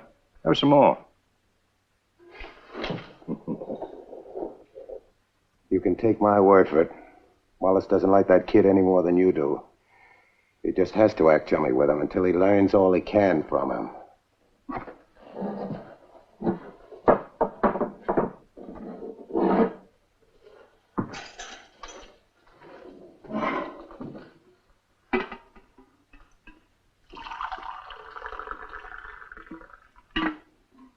Ollinger, Billy'd like another cup of coffee, if you don't mind. The pot's empty, but he's more than welcome to mine. Hi, Billy.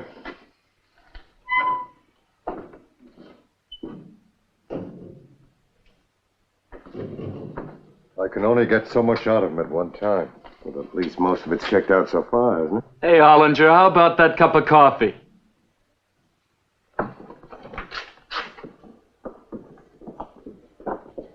Enjoy it while you can. The hotel service ain't gonna last much longer. What do you mean? That as soon as the governor gets all the information he wants out of you, you're gonna be treated just like any other prisoner. Wallace wouldn't double-cross me. You think he lied to you or to his pal Garrett? Is that what he said to Garrett? That he was just stringing me along? That's right, Sonny. You'll learn.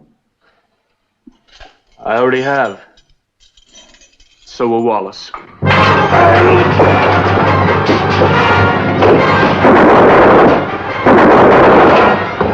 You tell him, Mr. Governor, that if I don't get him, one of my boys will.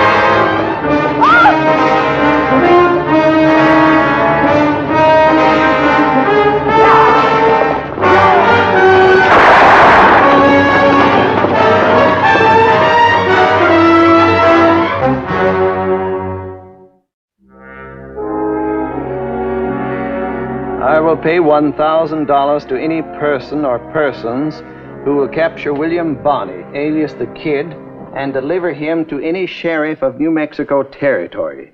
Signed, Lew Wallace, Governor of New Mexico Territory. Did you have to put it on such a personal basis? Well, there's been a lot of loose talk about that agreement I made with Billy. I've heard some of it. I thought maybe that'd help set the record straight.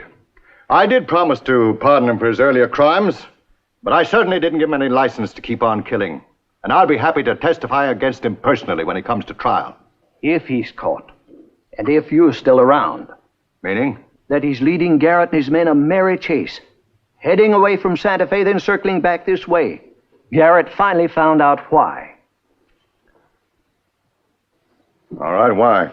Because the Kid has seen one of these too. And he's sworn that if it's the last thing he ever does, he's gonna kill you before they take him.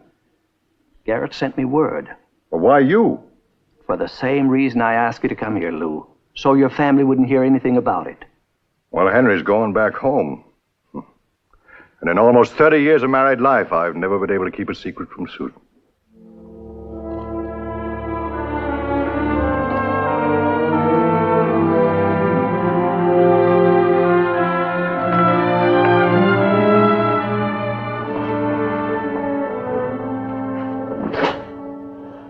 No sense in making a target of yourself.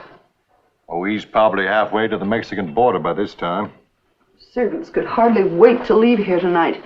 According to them, he was seen near here early this morning. Rumors. If he was here, why would Garrett be in Lincoln County trying to pick him up?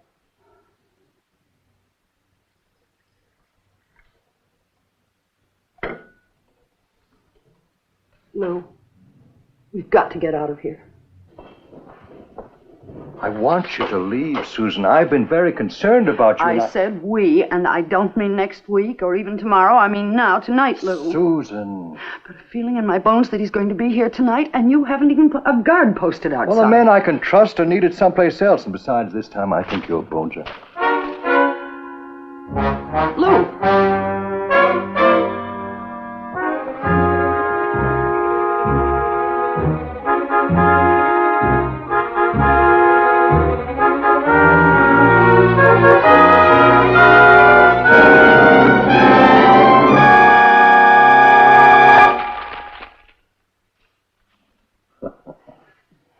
It's only a piece of tumbleweed being blown across the plaza. I'm sorry.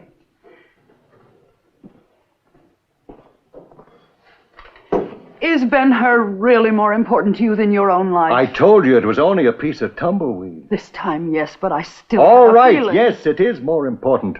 I've got to get this finished, Susan. Leaving here wouldn't mean that I'd be safe from a killer like the Kid. It'd only mean that I'd be wasting valuable writing time trying to escape. And if I die, this last chapter half finished, it might never be published. I'd still be remembered as the blunderer of Shiloh. This way, I may be remembered as the author of something that I feel is worthwhile. Shiloh. Yes, Shiloh still.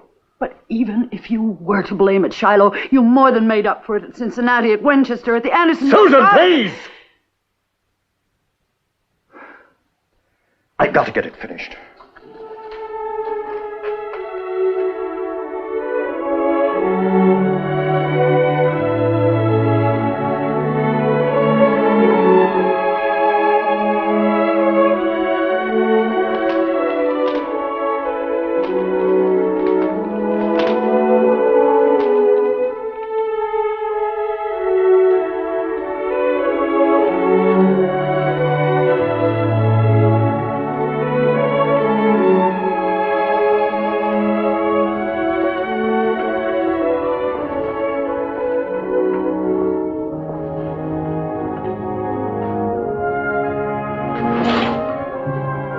Susan, when did you come here?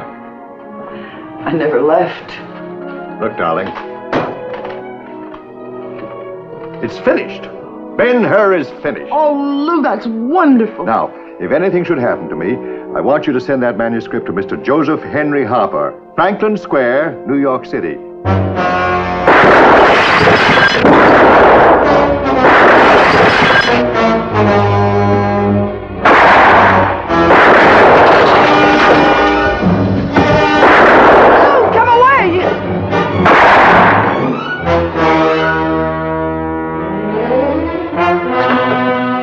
Pat.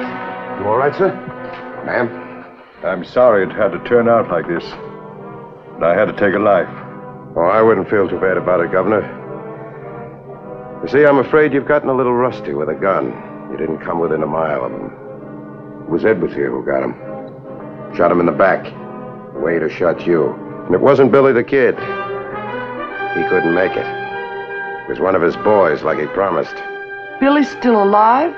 No, ma'am. That's what I was coming over here to tell you. I killed Billy the Kid at Fort Sumner 2 nights ago.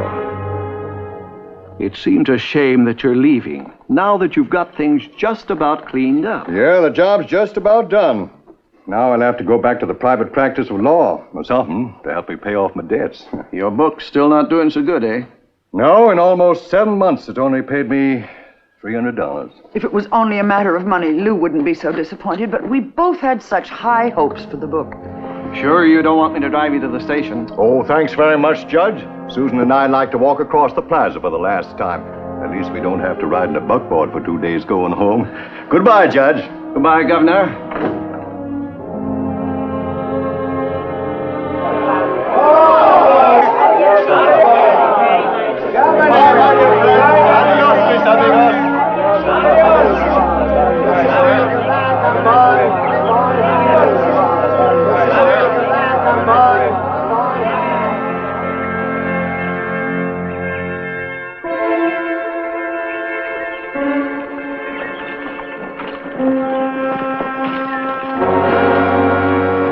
Susan.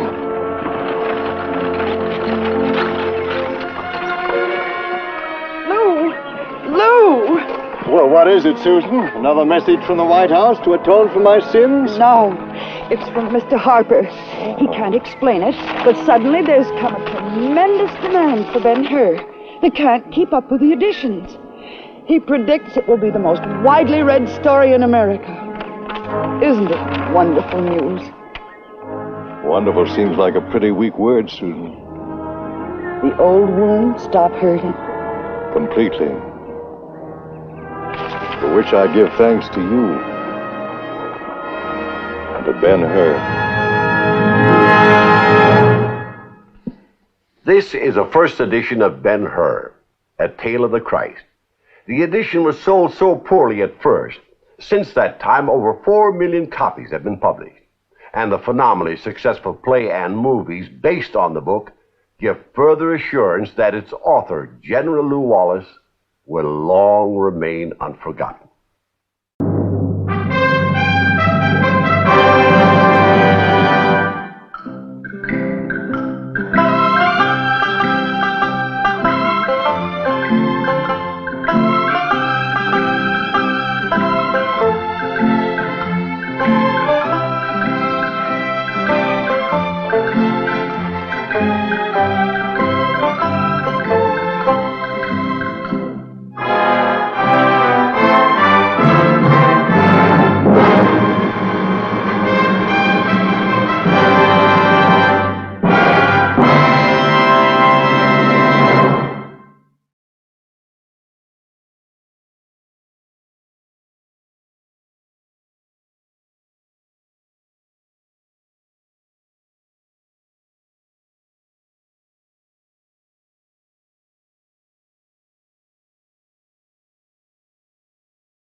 Howdy. I'm the old ranger, and Death Valley's my stamping ground. Many's the tale of adventure I'm going to tell you about the Death Valley country. True stories, mind you. I can vouch for that. This old place don't look like much now, but back in 1882, it was more important than a gold mine. And the man that made it important was a young fella by the name of Aaron Winters.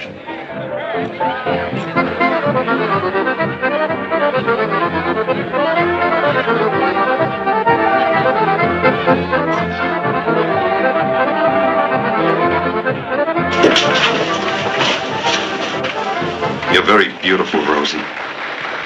Oh, and you are very bold. Why don't you say yes and be Mrs. Jeff Stevens? We could travel, go to San Francisco, visit the famous palace, go to the Baldwin Theater. Mrs. Jeff Stevens. Well, how about it, Rosie? What's your answer? Aaron! Oh, Aaron, you came. I was afraid you wouldn't. You live so far away. Oh, it's only a couple of 100 miles. 200 miles to see me, and then you sit out here whittling. Well, I started to come in 5 sticks ago, but not knowing how to dance, I just looked like a mule in a corral of racehorses.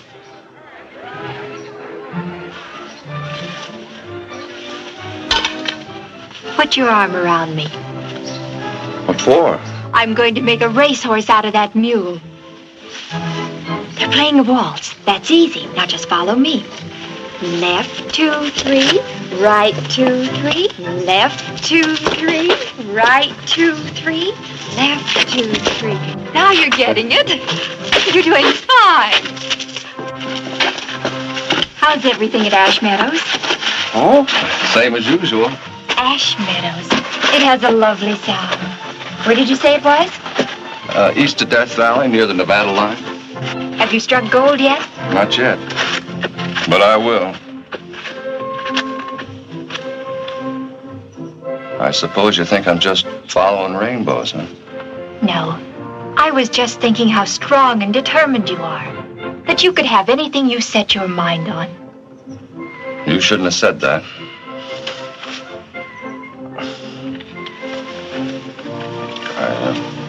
I'm sorry. You should be. You kiss like an uncle.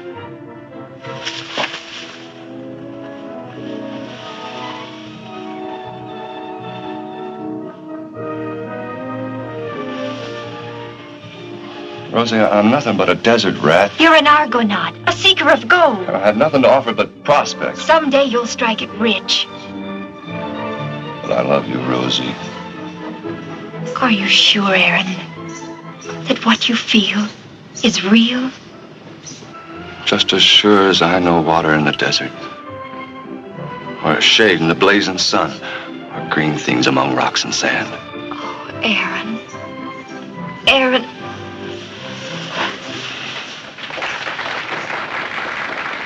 Rosita! Ven aquí pronto. Excuse me, but don't go away.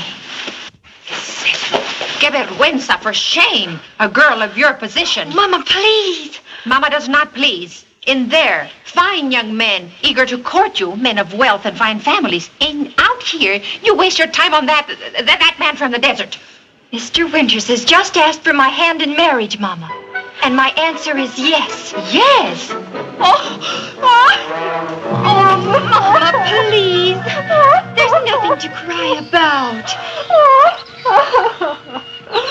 Adios, Mama. You're just like your father.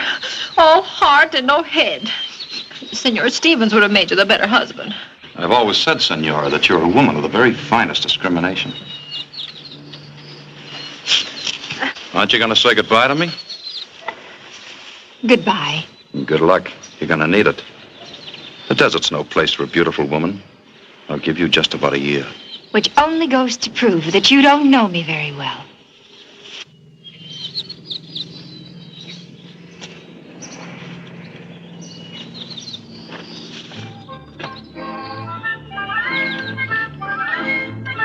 Hasta la vista.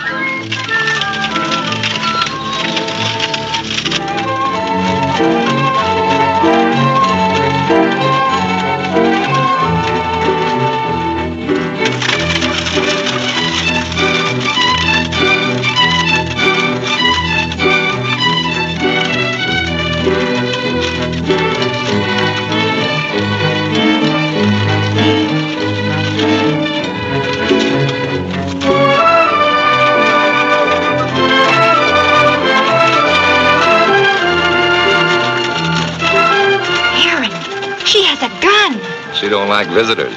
But I should think living way out here in the desert that you... That's just why. She's etched.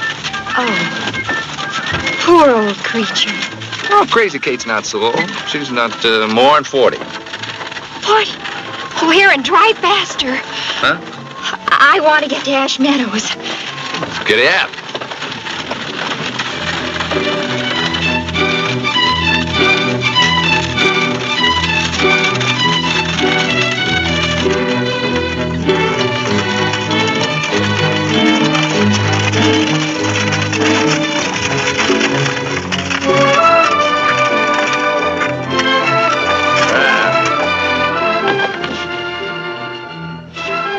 Rosie, darling, we're home. Hmm? Mm-hmm. Home. Oh, Aaron.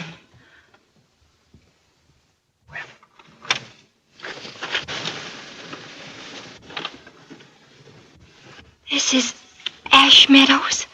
That's right. But where are the meadows? Ash Meadows. Volcanic ash. Rosie, you didn't expect green fields, did you? Oh, darn.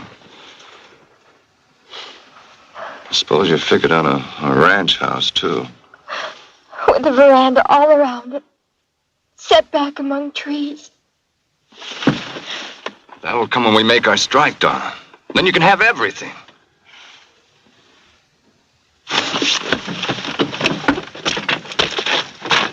Would you like to come in and look around? No. I'm your bride, Aaron. I want to be carried across the threshold of my home.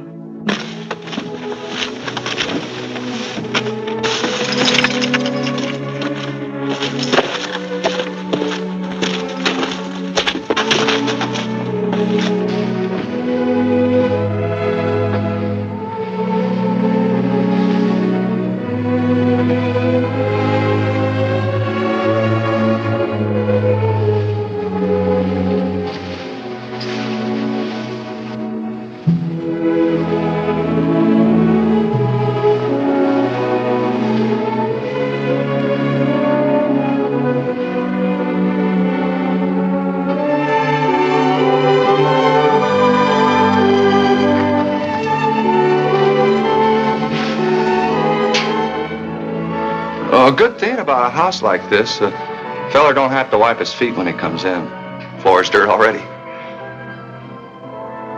Bring in my trunk and bags, Aaron, and let's start fixing things up.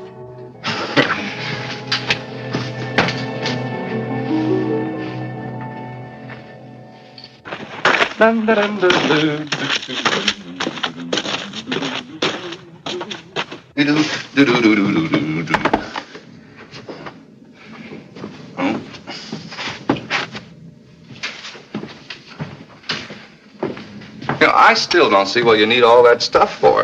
To make me beautiful. Oh, you couldn't be any more beautiful if you tried. That's what every husband says. But other women, they notice. Aaron, except for that crazy Kate, I haven't seen another woman since I came here. Oh, they're scarce. That's a fact.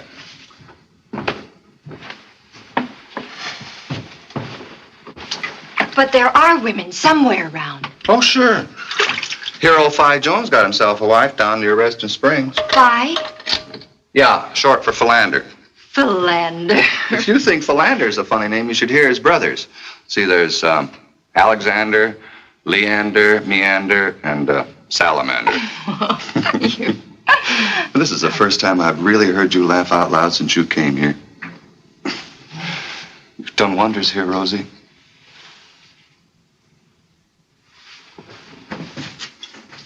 Aaron, Yeah? the next time you're near Reston Springs, ask Phi Jones to bring his wife to visit with me for tea. Huh? Sure. Anything you say.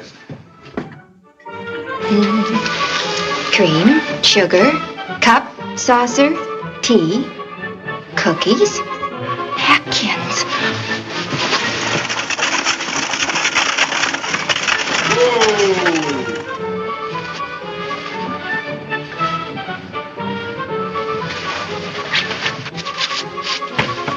come in. Mrs. Winters, Yes. I'm Fi Jones. I brung my wife like I told Aaron I would. Oh, I'm delighted, Mr. Jones. Do ask her to come in. Yes. I'll pick her up on my way back from Pyrum.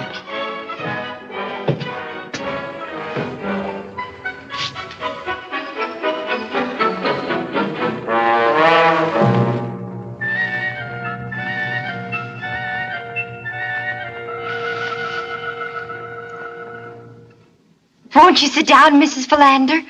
I mean, Mrs. Jones?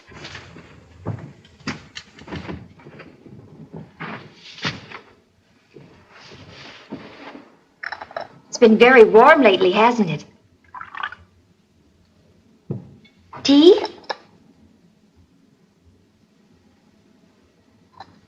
I suppose it gets even warmer in the summer. How hot does it get here on the desert? Blasted hot.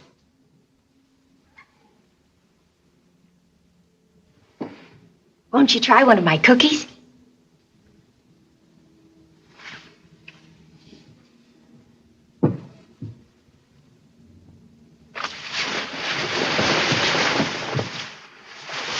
I told my husband I was saving this for a special occasion, but this is a special occasion, isn't it? And sometimes a glass of wine is refreshing. Oh, fire water.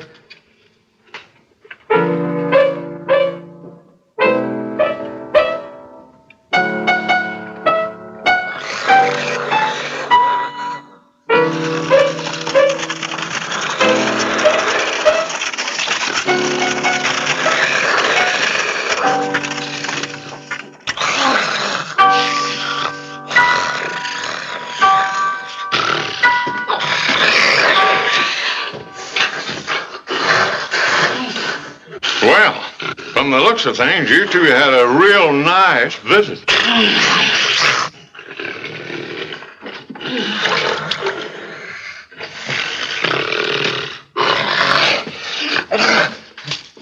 Come on, Sunflower.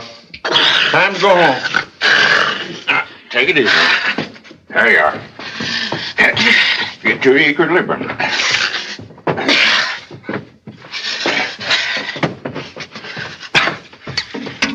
Thanks for the hospitality. I'll bring her back again real soon. Now, here, hold it now. There you are. Aaron!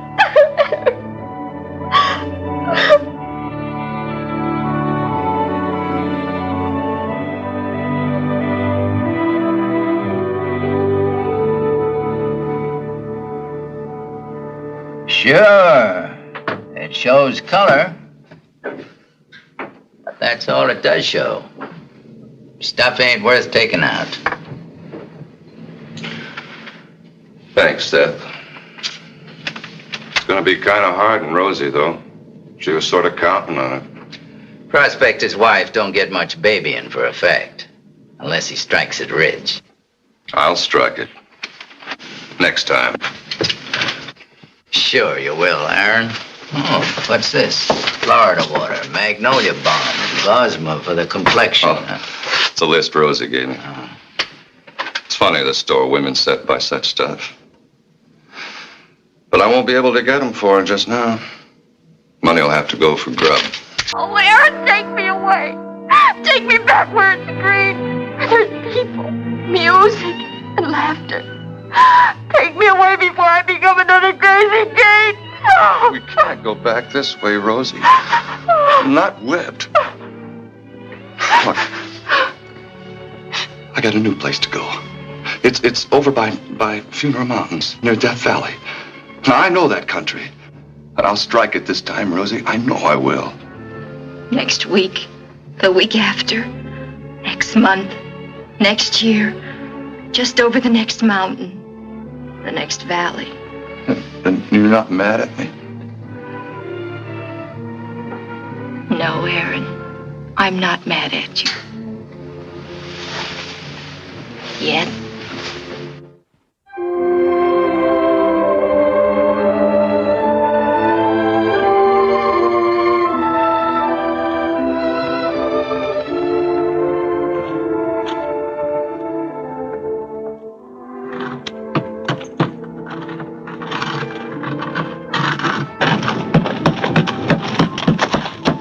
so? I found a rose in the desert.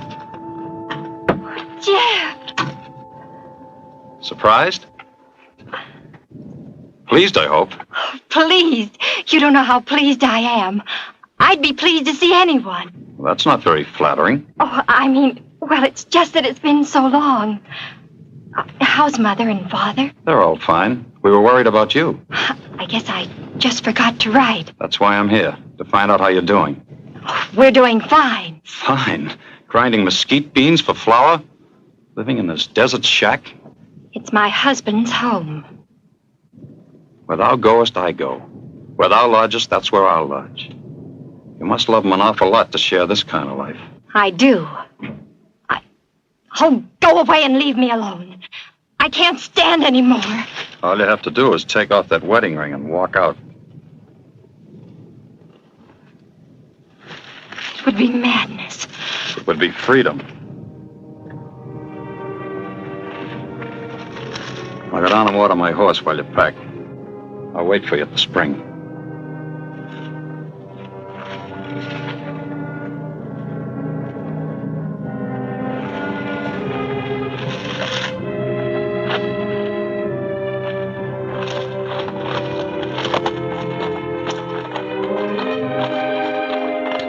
It would be freedom.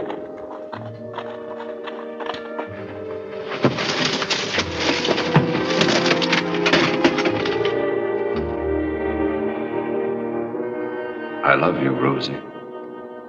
Are you sure, Aaron? Just as sure as I know water in the desert, or shade in the blazing sun, or green things among rocks and sand.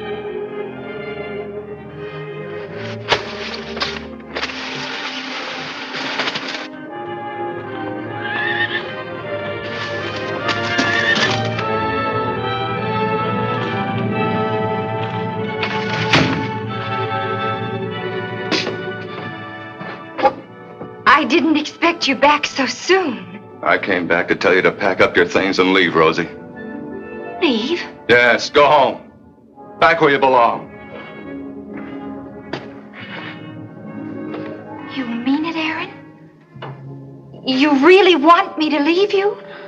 Taken enough out of your life already. I'm not going to let you sacrifice yourself any longer. Now go home. Why, you can't. Oh, Aaron. Aaron. Look, I'm no good for you, Rosie. I'm nothing but a failure, a dreamer. Oh, shh. You mustn't talk like that. What greater riches could I have than a love like yours? I'll go no place without you, my husband. Then we'll go back together. Look, I'm through with prospecting, Rosie. Through with the desert.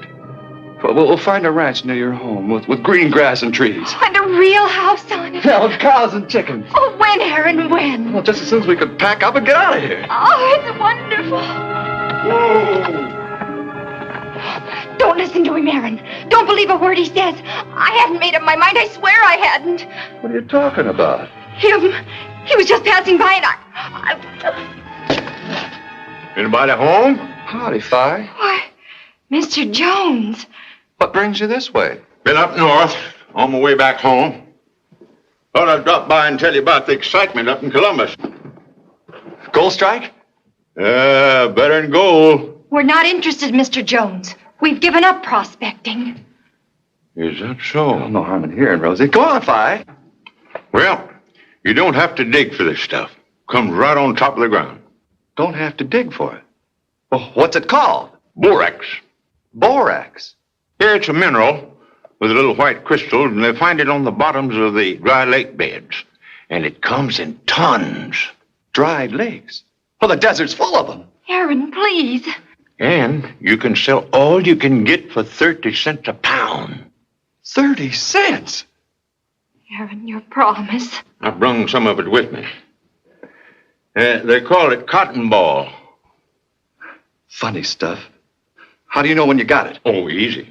Easy. You just pour on a little alcohol and a little sulfuric acid and you light it. If she burns green, she's borax. She burns green. You got any more of that stuff? Oh, yeah, you can have these. I got plenty. No, Aaron. Borax. Well, I'll be getting on. Aaron, please. Rosie, I know where there's acres of this stuff. Over by Death Valley.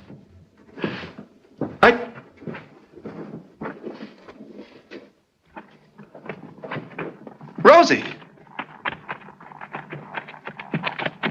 You've made your choice, Aaron.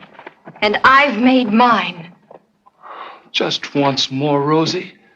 This time, if I'm wrong, I'll quit. I promise. Promise? You can't change any more than that desert can change. This is goodbye, Aaron.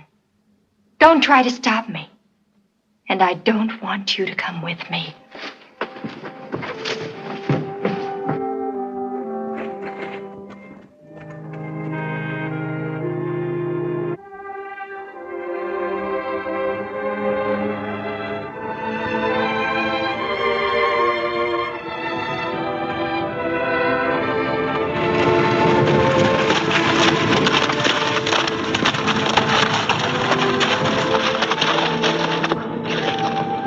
I couldn't leave you, Aaron. Rich or poor, I couldn't leave you. Rosie. Oh, Aaron! Rosie. Aaron! Rosie. We're forgetting what you came out here for. Where is this borax? Right here, as far as you can see. I think. Is this a piece of it? I hope so. Well, test it. See if it burns green. Test it? Oh, yeah. Yeah, test it. Test it. Here, you pour from one bottle and I'll pour from the other.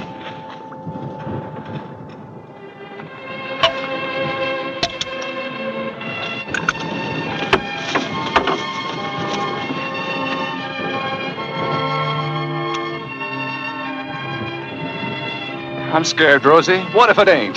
Then we'll go on searching and dreaming. Try another one. All right. Just a moment.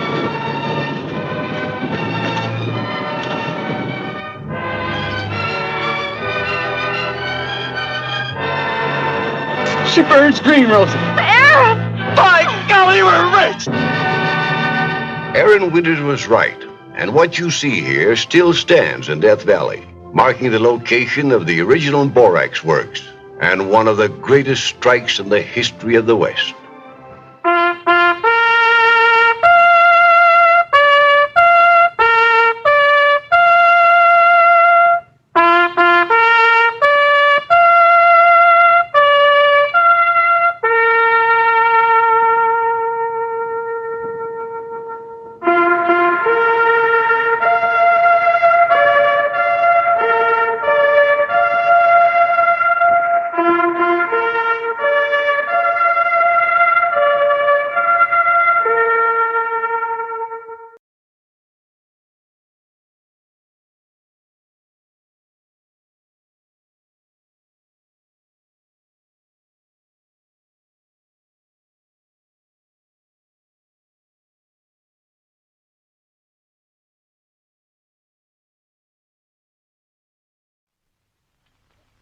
And now, Death Valley Days.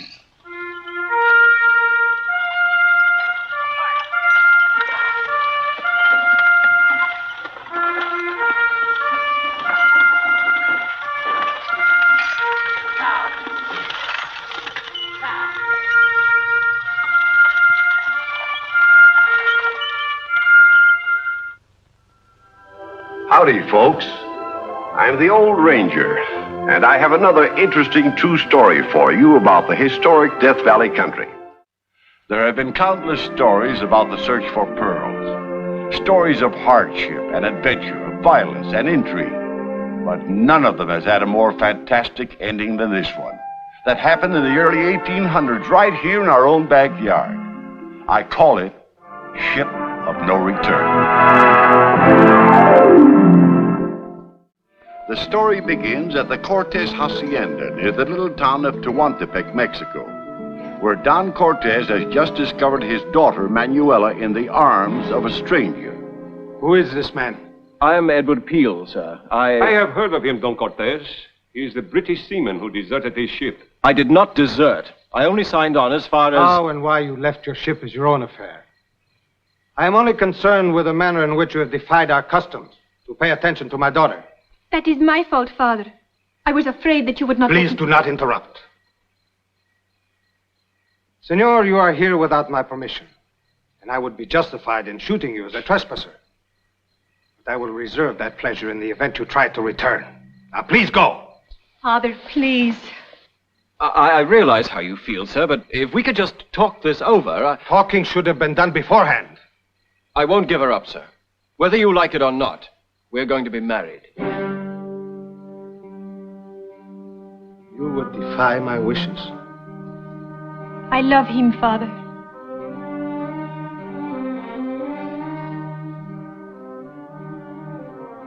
Gonzalez?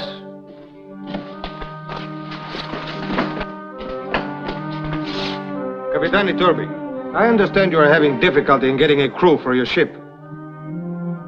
Here is a man I heartily recommend. Take him to the ship, Senor Gonzalez. No! No! Please, Father! Manuela! Oh, no. You're not Shanghaiing me. After him! Eduardo! Eduardo!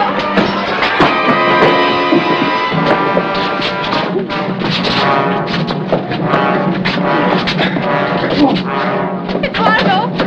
Let me go! Let me go! I will not let you throw yourself away on a worthless sailor. But I love him! I love him!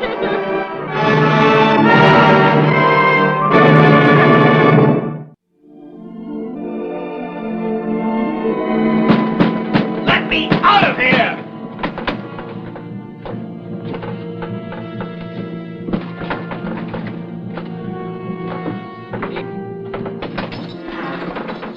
I'd advise you to put me ashore, Captain Iturbi. I am sorry, senor, but Don Cortez is the owner of this boat, and I am only carrying out his orders. While we are on this trip, you will be treated as one of the crew and receive the same pay. I trust you will be wise enough to accept the situation. He will accept it, mi capitan. Or he will accept this.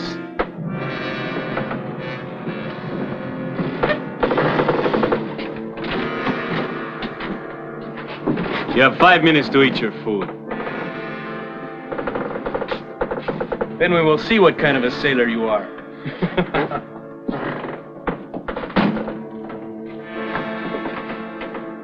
Kiori hear men talk. Tell why you on ship. Too bad. You speak English. Speak good. Padre teach me. Name Kiori. What kind of a ship is this? Pearl ship. Pearl ship? We go Golfo, California. Bring up oyster. Take pearl. Kiori diver. How long will we be gone?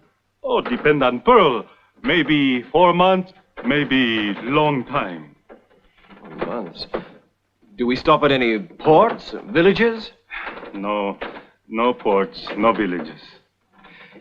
But we do come close to land. Oh, we come close plenty time. But no good you leave ship. Why? No place go. Mountain, desert, very bad. Leave ship, maybe die quick.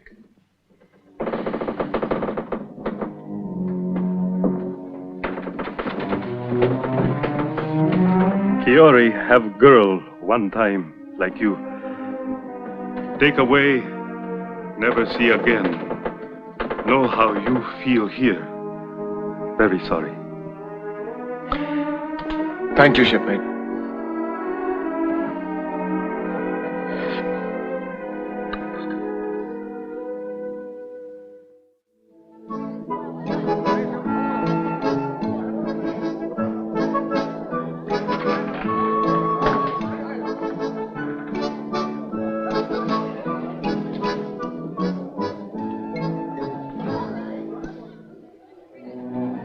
Manuela, I have waited patiently for 2 weeks for you to get over this infatuation for this Englishman. Now I order you to forget him. Order? Love is not like a candle, Father, that you can light and put out with an order. Nor should it be like a blindfold, which prevents you from seeing the duty you owe to your family. You are a Cortez, Manuela. Now don't Please, Father, I have a headache.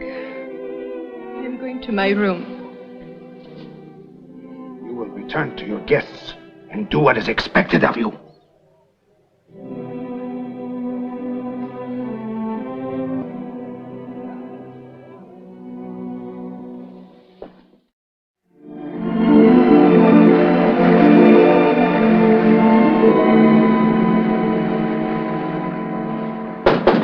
Come in.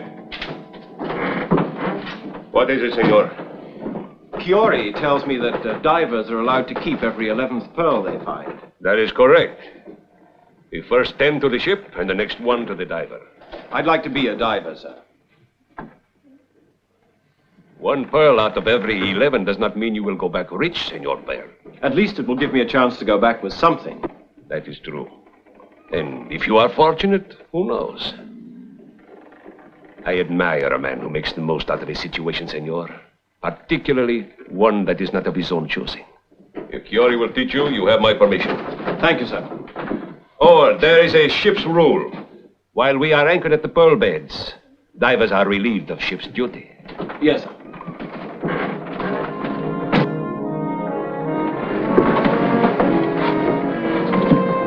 What Captain say? He said yes, if you'll teach me. I teach. Stand by to lower sail. Drop anchor. You, get board on the anchor chain. Give him a hand. All right, let's go.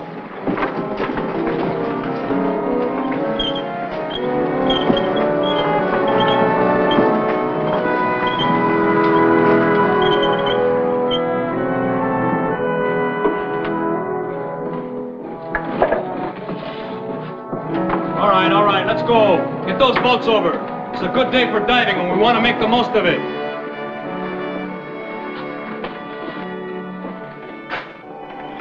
Very pretty country, eh, amigo? If you think maybe you'd like to walk back to the senorita, now's a good time to go, eh?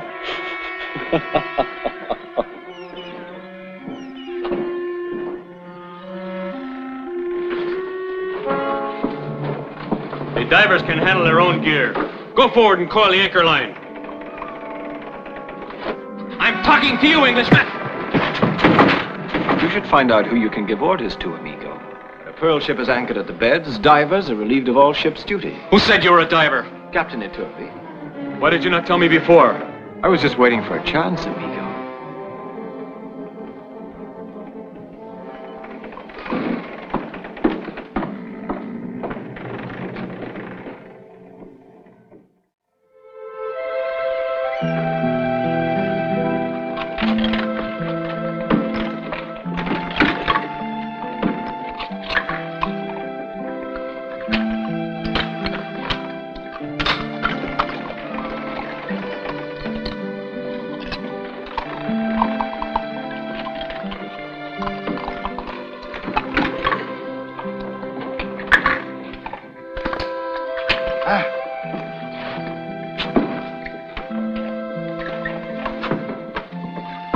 Bianco and Lucas, have another, Capitan.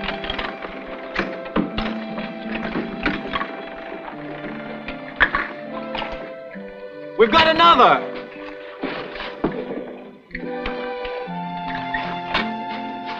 Yeah, Senor Peel and Chiori, number 3. No more. I'll get some more from the canoe. No more in canoe.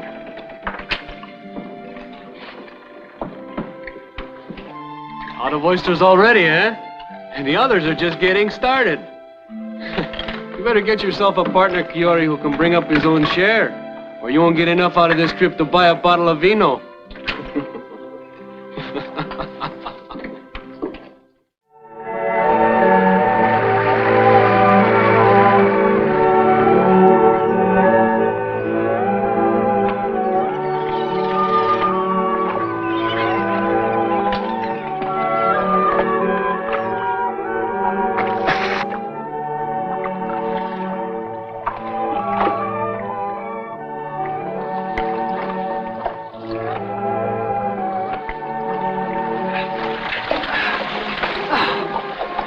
best spot we've hit. Twice as much shell down there, and bigger.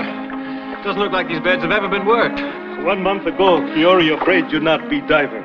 Now think like diver, talk like diver. Make better diver than Kiori. You're a good teacher. And you have good reason to learn. Looks like they're in for a blow. Storm come quick in Gulfo. We'd better get back to the ship.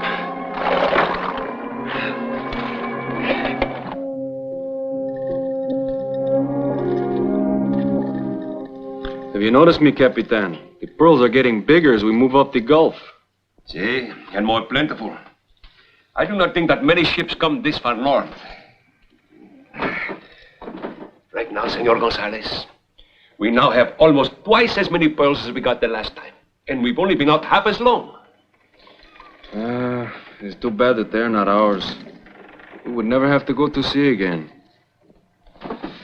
Such thoughts only make one unhappy. See? But sometimes it is difficult not to think them. Excuse me, sir. Why are you not diving? Because I don't like the looks of the weather. Weather? Yes, sir. There's a storm coming up.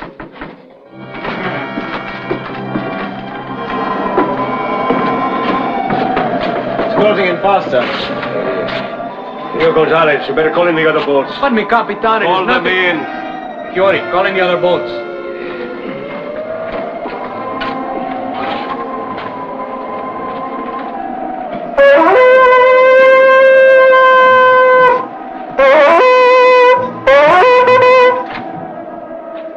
We better set a course along the coast toward the mouth of the Colorado River. Should find sheltered water there. See me, Capitan.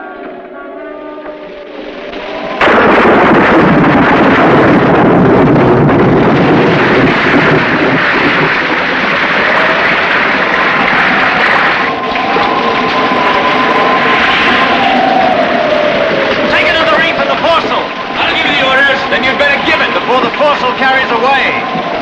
Reef the foresail. Give him a hand.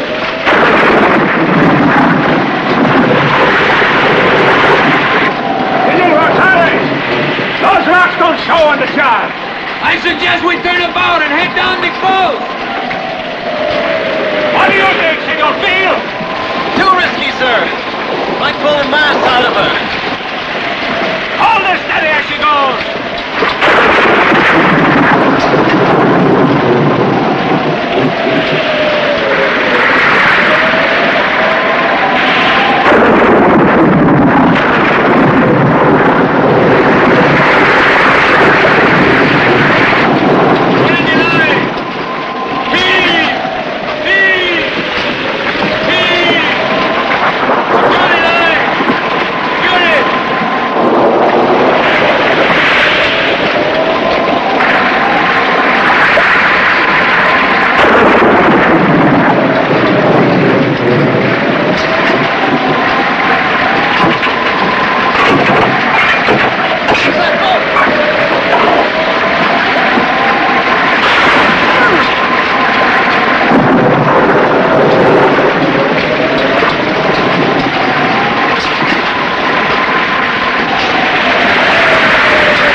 Got some cracked ribs, partner. I better get something to bind you up with.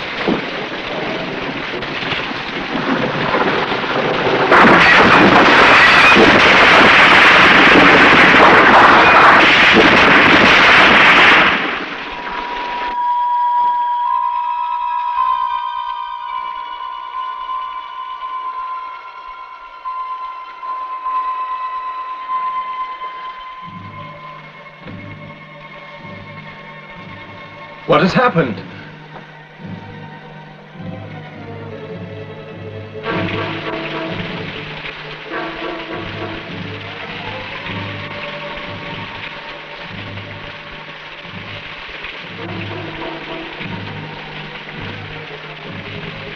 1 minute, a hurricane is blowing. Then suddenly the wind stops, and the sea is as smooth as glass.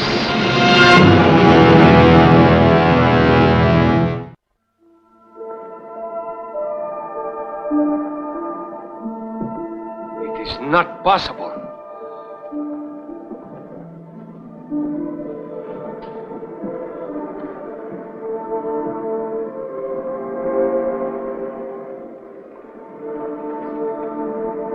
Everywhere I look, nothing but land. Did you see anything from up on the mast, Senor Peel? Nothing but land on all sides. The main body of water is at least 10 miles away. No channel? Nothing. But there may be a way out that I've missed. I'd like to take a boat and search the shoreline. Yes. Good idea. Take any men you need. Yes, sir. You men, come with me. Stand by to lower a boat.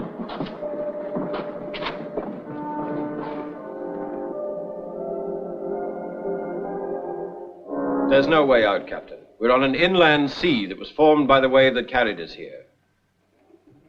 We watched the shore. This I can understand. But waves large enough to wash a ship over 10 miles of land?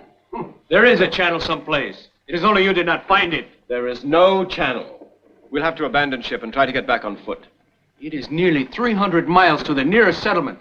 How far do you think we will get in a desert like this? Farther than a ship on a landlocked sea. Senor Peel is right. It is better to take a desperate chance than no chance at all. Firearms will be issued and each man will carry his own rations.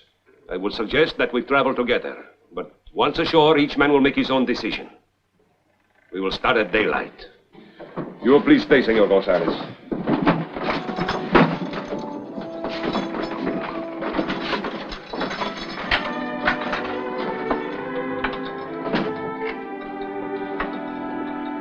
It is not a good feeling for a capitan to lose his ship, Senor Gonzalez. Hold this, please. My one consolation is this fortune in pearls. If anything happens to me, I'm depending on you to see that Don Cortez gets them. You can trust me, mi capitan.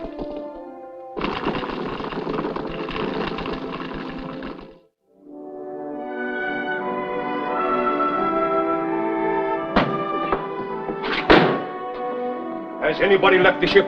No, sir. We're ready to shove off now. Well, no man leaves until he's been searched.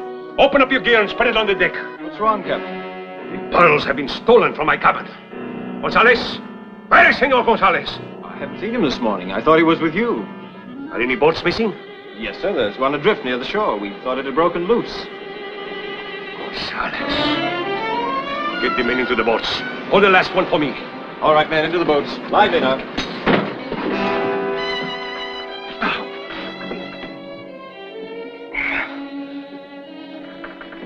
Let's go. Shipmate, we're ready to shove off now.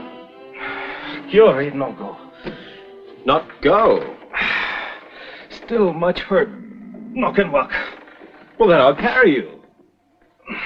Not carry far in desert. You go. Maybe 2-3 weeks I follow.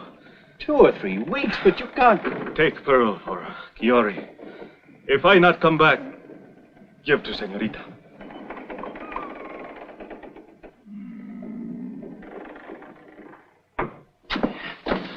Captain? I'm ready. I'm not leaving, sir. What? Kiori's not able to walk, so I'm staying with him. We can make a litter. The men can take turns carrying him. You yourself said once we hit the beaches, it's going to be every man for himself. But if you stay here... He thinks he'll be able to walk in a few weeks. After all he's done for me, the least I can do is stand by and give him what help I can. You are a man of great courage, Senor Peel. I'm sorry I had any part in bringing you aboard this ship. Good luck. Same to you, Captain. And I hope you catch up with Gonzalez. He will not get far.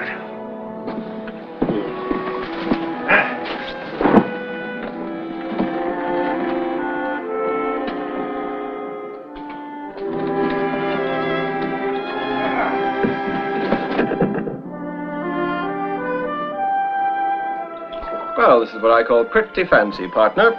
Bunking in the captain's cabin, eating the captain's food, and drinking the captain's wine.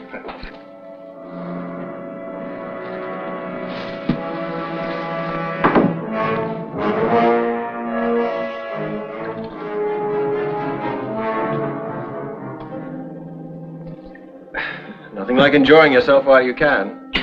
Down the hatch. Sounds like somebody on the deck.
Why'd he come back?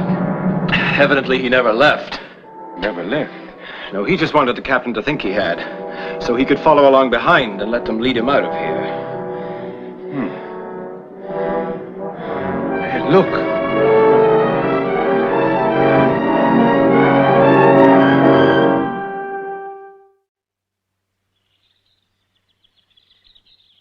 What you say is true, Padre. I did have Senor Peel forcibly taken on the Pearl ship, but I only meant to be rid of him. I meant him no physical harm. When Capitani Turby returned and told me what had happened, I was deeply grieved. None of us can see the far-reaching consequences of an act, my son.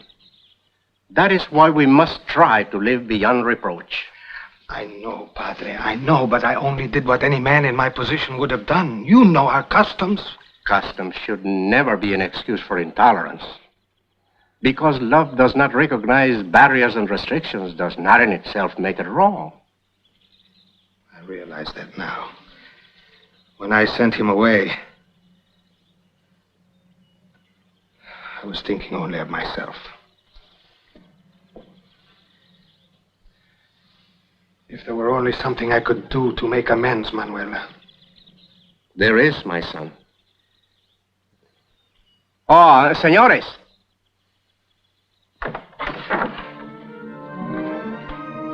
Eduardo! Eduardo!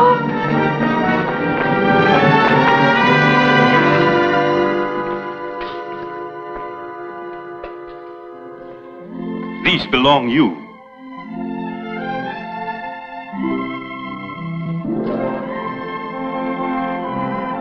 Pearls? How did you get them? Long story. Senor Peel tell later. Right now, busy.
আমার সুবিধার লোক মনে হইতেছে না কি কইতেছেন আপনি কি কইতেছেন গায়ে হাত দিবেন কেন গায়ে দিও এ বড় গায়ে দিলে কি করবে একদম গায়ে করতেছেন তুই তুই তুই গায়ে তুই আমি আজকে শেষ কর তুই টাকা দে আমার টাকা দে ওরে আজকে বই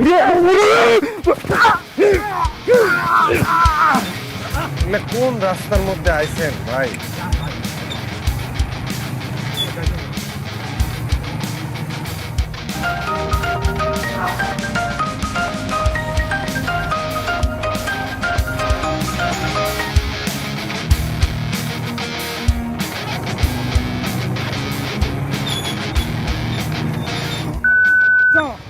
এই এই আপনি কারে করছেন হ্যাঁ? আরে ভাই আপনারে কই নাই, আমার কল দিছিলাম, এই কল রিসিভ করতেছ না, আমারে কইছি। আমারে কন্যা মানে এই আপনি নামেন তো নামেন, আমি যাবো না, আমি যাবো না। আপনি কি করতেছেন হ্যাঁ? আপনি যাইবেন না কেন? না আমি যাবো না, আপনি আপনি নামেন, আমার টাকা দেন, আমি জায়গা দেমু না টাকা, আমারে না নিয়ে গেলে আমি ভাড়া দেমু না। আরে আপনি কখন থেকে এই অলি করতেছেন? আপনার আমার সুবিধার লোক মনে হইতেছে না, একদমই সুবিধার লোক মনে হইতেছে না। আপনি টাকা দেন, আমি জায়গা। আমার সুবিধার লোক মনে হইতেছে না? না, কি কইতেছেন আপনি? কি কইতেছেন? গায়ে হাত দিছেন কেন? গায়ে দিমু না। এ বেটা গায়ে দিলে কি করবে? একদম গায়ে করতেছেন। তুই করতেছিস? তুই গায়ে দিলে তুই আমি আজকে শেষ কর। তুই টাকা দে, আমার টাকা দে। ওরে আজকে বই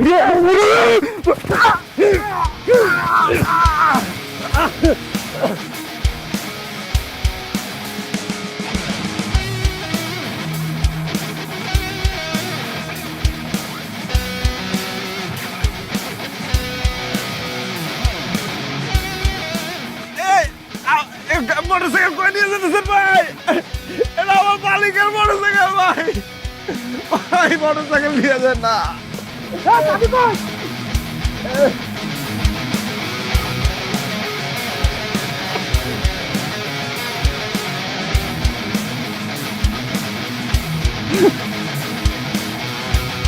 গাড়ি থামলো কেন? স্যার একটা অ্যাক্সিডেন্ট হয়েছে। ভাই ভাই আমার একটু বাঁচান স্যার ভাই, পেটে তো ছুরি। মনে হচ্ছে চিনতে কে? হসপিটাল নিয়ে যান ভাই। স্যার হসপিটালে নিয়ে যাব? আরে পাগল হইছো, এত রাতে থানা পুলিশের ঝামেলা কে যাবে? চালাও গাড়ি। স্যার যে অবস্থা, মনে হয় না বাবু। ভাই যায়েন না ভাই। ও ভাই আমার একটু hospital.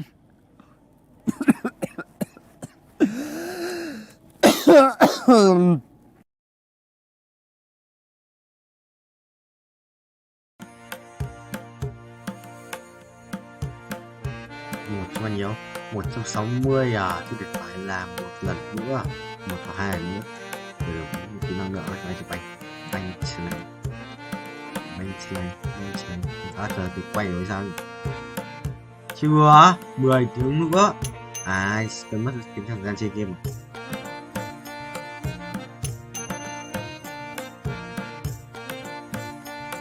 Trốn. Good. Ngon.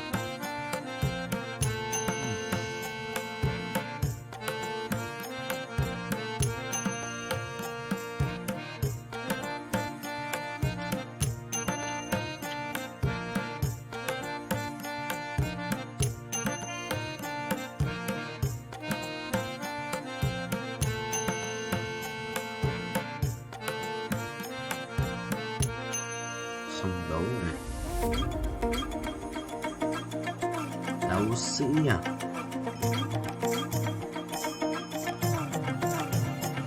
Quyền năng đi. Quyền năng viết tiếng này. Cái đồ hộ bố gái. Bao nhiêu rồi? 26 tỷ à? Ừ. 10 thì là 200 rồi.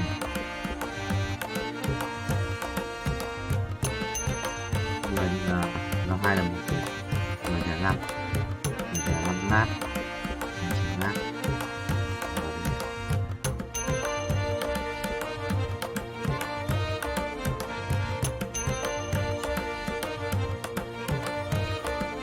Năm 2 là 10.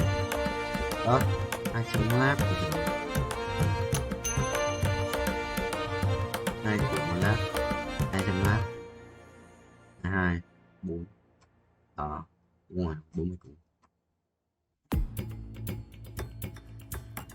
Ôi, trời ơi.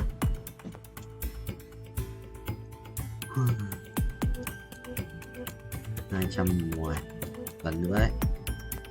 Một sống với à? Đến 2, bay 2 nữa là lấy 5 phút. Bay một chia xong.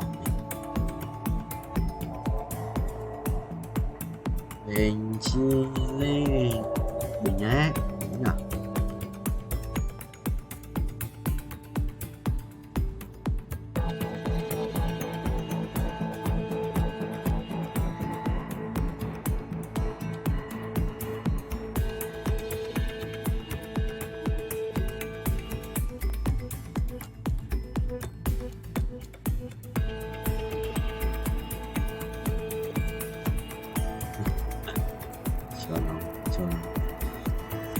bìa, ngon có biết kiếm của đánh đâu. Máu, máu, hôi máu, hôi máu, hôi máu, hôi máu. Mày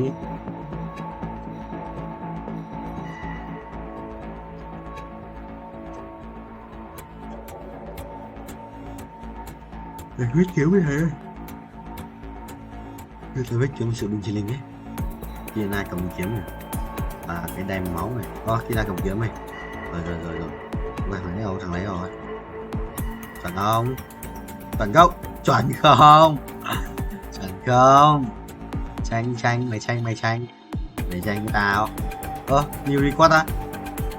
233 vòng. Mình có đầu bây giờ. Cảnh báo á. Vậy cũng trừ đi 30% đó. 20% tiếp quỷ à?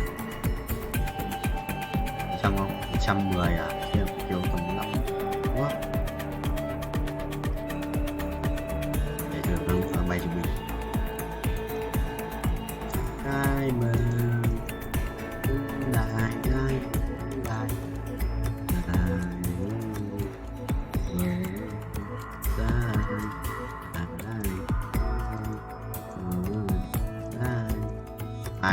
mày người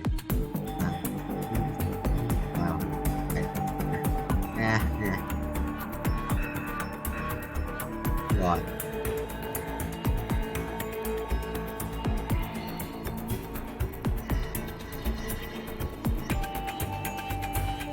hiện tại wow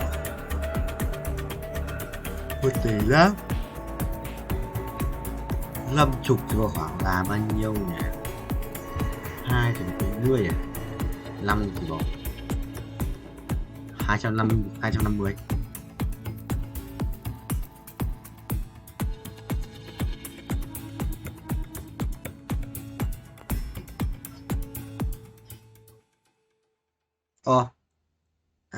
Đủ.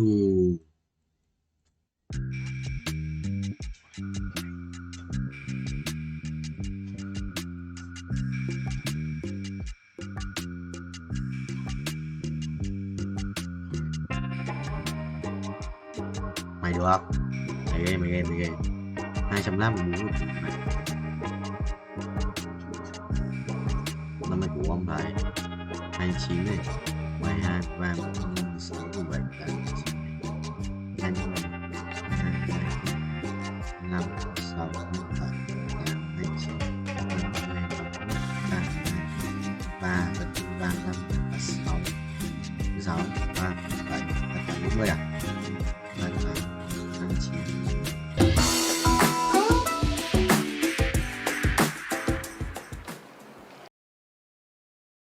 Thì 400 à? 400.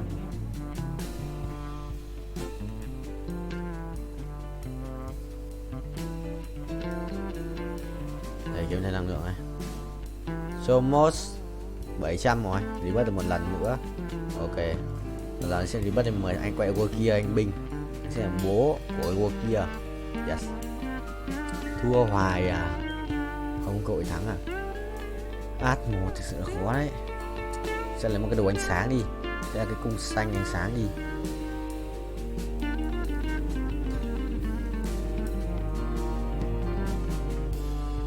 Hai cái giảm hiệu hai bên nhỉ. Thôi cái để đang kéo một cái vùng đồ.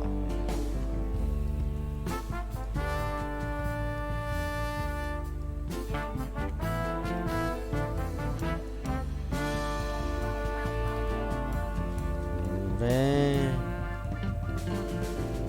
rồi 25 chắc là nốt nào nữa thì lên 8 vậy. Lại là cái thằng Zurich này.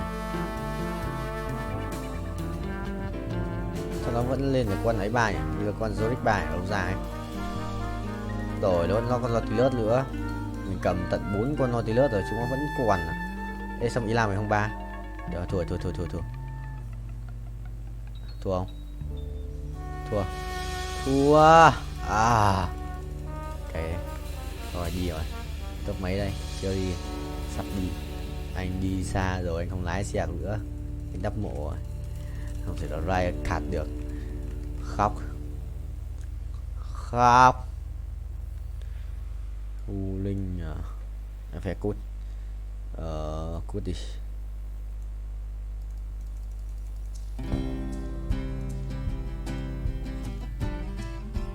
Đây đi, đây đi, đây cho đỡ bị bắn vào đầu.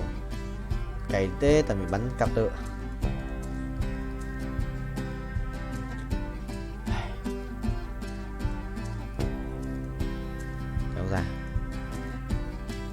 Kéo ra, xì ra.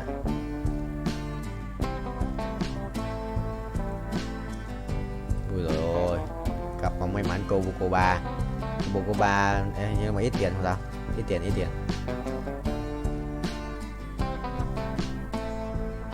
Tích xong rồi bao nhiêu máu, có 5.000 máu rồi sao, chắc thế. Bế mày, đối kia ông chết ạ, đối kia xét bế không được, không thấu mấy cái cùng đao chậm quá. Đây đừng người nó vả rồi nó vả chứ. Mày tí thua. Đi chợ nhặt xem một cái cung đi, nhặt một cái cung đi. Anh cũng sắp không đi rồi, anh sẽ được đi chợ trước. Ai à, cũng đau rồi. Là số cả mày đi, anh sẽ lắp. Đừng nhặt nhầm đồ. Xong có đủ đồ rồi này. Thì chả có nào mình cái này có ấn gì cả. Ấn gì ấy, thần thoại ấn sử ra. Trốn không? Trốn khó. 400 củ đây. Thì có phải nữa là 531 củ. Thì em perfect. Perfect. Mipi code 416 lap. Qua 400 lap rồi. Rồi.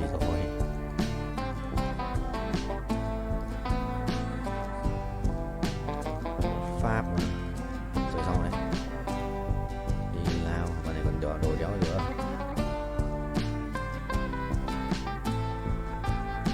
Còn áo đam phép không?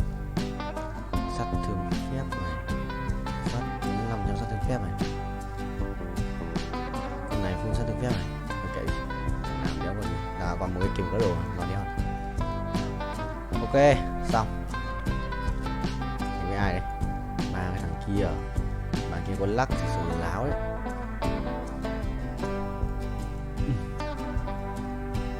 Bạn kia có quả lắc thì đéo dầu ấy. 500 củ rồi, thiếu 30 triệu nữa. Thiếu 26 triệu mốt nữa thì sẽ được là đủ tiền từ trip bớt hơn nữa. Lên 6.6 rồi.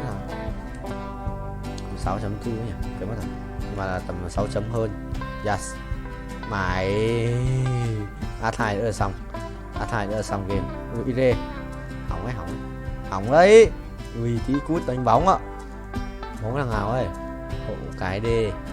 Thằng bốc lửa. Gì tí thua. Chi mình cầm bóng nó tí cút.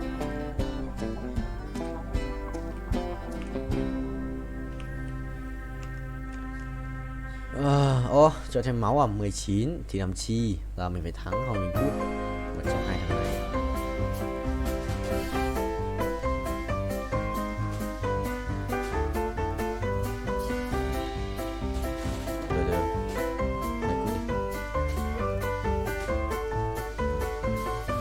Được. Vẫn đéo đủ. Kéo ra át này. Thằng này cầm 2 con át. Thằng này không cầm áp nào. Nó muốn lửa đeo giết nó rồi. Nó 5 máu rồi, bây giờ thì 15. Nó muốn chết thì mình chỉ chết.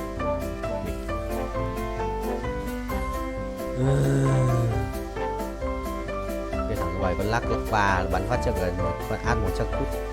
Nó cầm át rồi nhưng mà nếu là át nhở, cũng mất 4 con mà. Không tỏ, một bắn lỏ lắm. Để bảo mà mình bắn lỏ nhất còn CC. Bị hất tung nữa trốn. Còn lắp bắn số phát chết át thì mày qua là bắn nhóc kia chưa. Mày đi bố thắng gì đây rồi đến được cái giao dòng rồi. Kiếm đồ tanh tụ cao vậy thôi. 430.000 quay thì Mustang mui trần Vinh 87 à. Đây á, 88. 46 à. 19 50 51. Ô, lưu record này. Lần trước cũng 51, nhưng mà 51 một tẹo. Ui. Đây rồi, quyền trượng của tôi. Phải thua á? Bài này phải thua. Đã xét tôi phải thua. Quyền trượng của tôi, xin cảm ơn. Rồi xong. Bay cao như thầy chân là quay rất nhiều quỷ. Ok broccoli sắp rồi, anh đã trận cả đến lượt broccoli bình. Chia xem xong cần phải đi ngủ. Binh cái xa chỉ bay lên trên là gì đâu, có gì thấy gì không?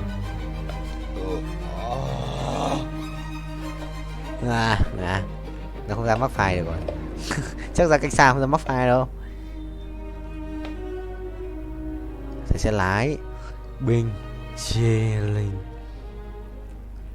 cái bay 400 lap ở Go 2. Thầy đang cày tiền để rebirth lên 7. Nốt lần này lên 7 là quay về Go 3. Thầy bay tốc độ mà ác ma ác quỷ. Wow.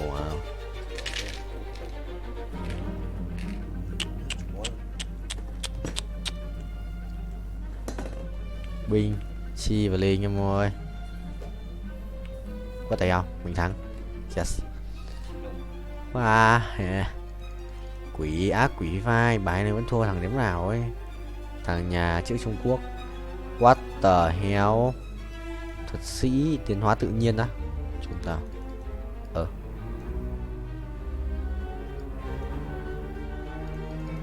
Xong ra thật à? Không ra thật à?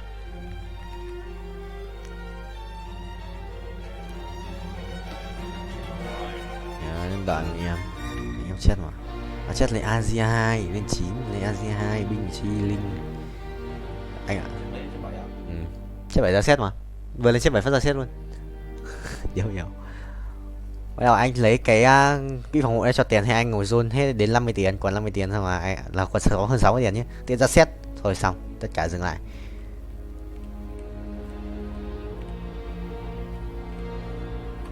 Chọn không gọi chồng đẹp trai vãi bíp. Sự đẹp trai không?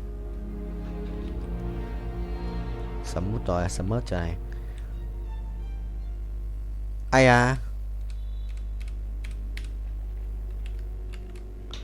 Mèo nhớ ra gì rồi? Là cuối 2 vòng cơ. Hả? Cháu biết. Thì sao? Thằng lẽ oan rồi gì?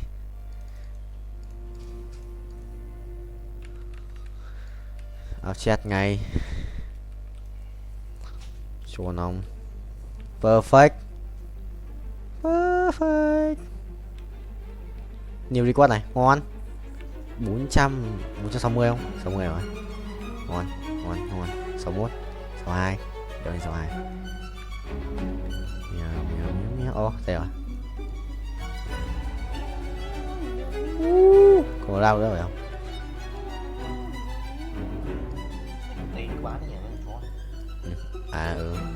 Rồi chú bị lên cơn điên rồi em ơi. Có tay không? Quả đéo ra vẫn ra.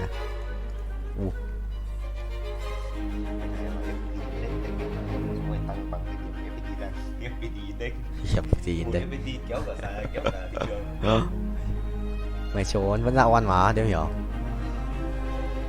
Vừa nó có hiệu đi thần rừng anh không chơi. Thế định mệnh định mệnh một thần rừng rồi. Anh mà biết đánh chết 10 thì sẽ là 6 thần dương 7 định mệnh. Khiếp, mày sấy kinh rồi. Nằm vào gỡ lỗ đâu vậy? Quy nhân được 2k máu chắc thế. Chắc thế. Gì? Mèo. Ôi dạ sao có này đây? Cái gì? Thì anh vừa bảo đấy. Thế anh mới để im thằng kia ở đấy nhá. Mèo gió lắp thế. Chi. Ủa nó vậy chồng. Thôi kìa. Vậy. có Huy cầm cái kìa, sự cùng nhau. Tớ xem cái thằng này á. Nổ không vậy? Thôi xong rồi, mày đi. Thần tài biết điếp ấy, thần tài biết điếp mà. Tụi anh gặp rồi, nó biết điếp mà. Anh gặp nó lúc đầu biết nó biết điếp ấy. Nằm bốn vào. Xong được không? Chứ cũng vậy. Ký thua. Xin ra bao. Check.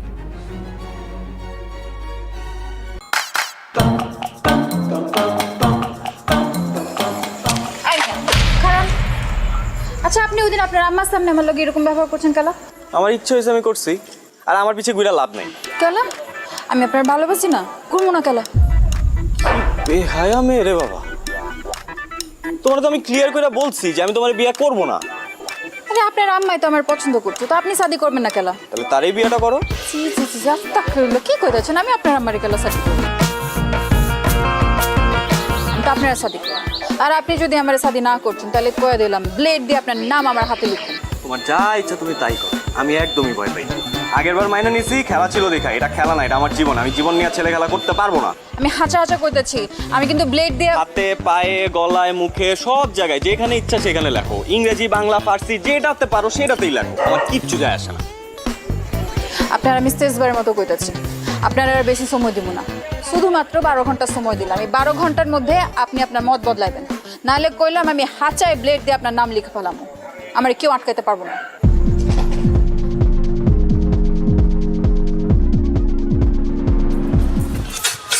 আরামসে তুমি cigarette টানো, বুঝো নাই শান্তিতে, আর ওদিক দিয়ে কাম সারছে।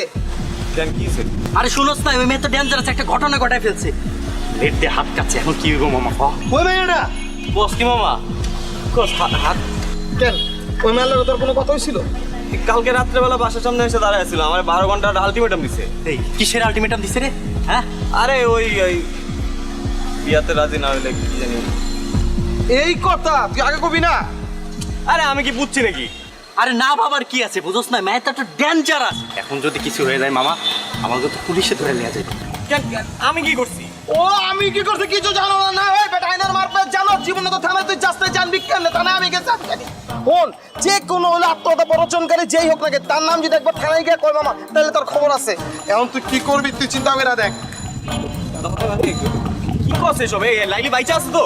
হ্যাঁ শুনলাম ও তো বাইচা আছে। কোন হসপিটাল আছে? আমি যাই একটু দেখা করে আসি। হসপিটালে যাই দেখা করে, হসপিটাল থাকলে তখন তুমি চৈতশিকার ভিত্তি থাকলা, বুঝো নাই? আর তুমি যাই হয়তো বাসায় আছে। এই তুই কি ওর বাসায় যাবি? তুই যাবি মামা?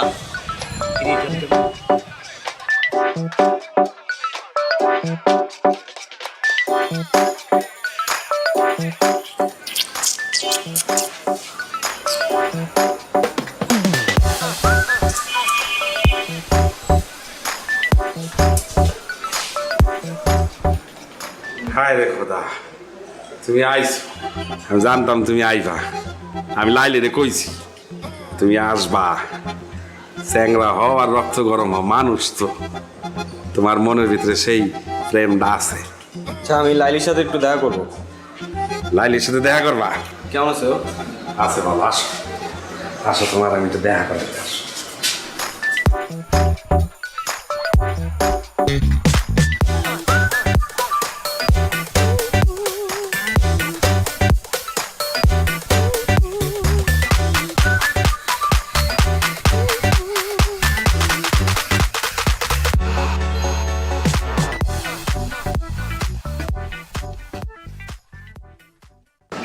এইসব কি? প্লেট দিয়ে তোমার নাম লিখছি, বানান ঠিক আছে? একদম ঠিক আছে। কিন্তু কি বলো বাইক না, ভালো হয়েছে না? আমি কিন্তু লাইলিতে কইছিলাম লাইলি ছবি তুইলা ওরা পাঠাই দে। ভাই কইছে যে না, কিছু জিনিস আছে এগুলো ছবি তুলে পাঠালে সঠিকভাবে দেখা যায় না, সামনাসামনি দেখতে হয়। এর লেগে তো এতক্ষণ ধরে তোমার জন্য অপেক্ষা করতেছি। এইসব পাগলামির কোনো মানে আছে? আছে না, তোমার আমি শাদি করব, তুমি আমার শাদি করবা, করবা না? এই তুমি কি আমার বলদ পাইছো? বলদ এই পাশে দাঁড়ানো লোকটার মতো। নিলে তুমি আমার মামার নিয়ে কি করতেছো? আমি বলবো তুমি শুনবা। মানে এই যদি তোমার হাত কাটার নমুনা হয়, হ্যাঁ আমি জানলে আমি জীবনেও আসতাম না। আর যদি হাত সত্যি সত্যি কাটতাও তাও আসতাম না, কোনো লাভই হইতো না। আমি তোমারে বিয়ে করব না। তোমার মতো মেয়ের সাথে শুধুমাত্র মজা নেওয়া যায়, বাড়ির বউ করা যায় না। তোমার মধ্যে ওই রকম কোনো এলিমেন্টই নাই। তুমি একটু বেশি বেশি করতেছো না? এই মাঝখান দিয়ে ঢুকে গেলেন? হ্যাঁ, সাদে কি আপনার মানুষে হাবলু কয়? এর লেগে আপনার হাবলু কয়। আর ঢুকছেন যখন, তখন আমারে না বুঝায় আপনার এই ড্রামাবাজ ভাগ্নিরে বুঝান। আমি ওরে বিয়ে করবো না, আমি মরে গেলে ওরে বিয়ে করবো না। মানে নিজের তো কোনো মান সম্মান নাই, পরিবারের মান সম্মানটা যদি খোয়াইতে না চাও তাহলে এসব বন্ধ করো। সবার সামনে অপমান করবো নাহলে। থাক ভাগ্নি, তুই কষ্ট পাইস না, হয়তো তোরা বুঝতে পারে নাই। আর যেদিন বুঝতে পারবো, ওই কান্দা বুক চাপলাইবো, তখন বুঝবো যে কি জিনিস হারাইছি। তুই কান্দিস না ভাগ্নি, একদম কান্দিস না। তুই থাক, আমি আইতাছি, দেখতেছি।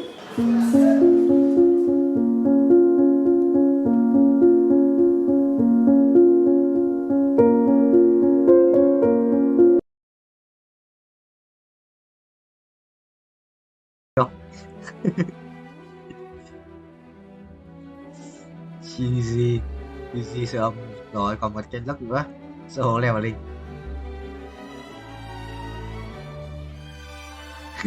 Bên đấy có hầm ngục không? Bên đấy có dungeon không? Dungeon, hầm ngục ấy. Ở trong cái solo leveling các kiểu ấy.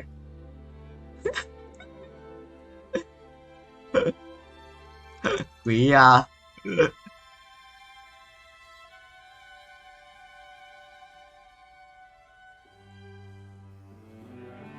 Chửi luôn. Nói bé luôn, biết tao là ai không? Bảo đi.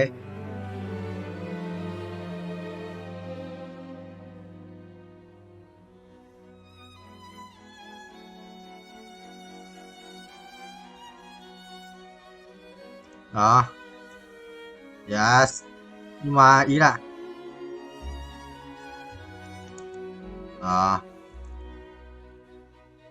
đường đường đường chúng có đẹp mà Nam, đường chúng có đẹp mà. Đường về quê mình Lambo sự mà đi không? Về quê mình đi Lambo đi được không vậy? Pet à? Buổi 30 mở. Có thể biết cái 30 mở. Xì và biết cả lóc. Sự bay trên binh chỉ linh ấy. Yes. Ya semua.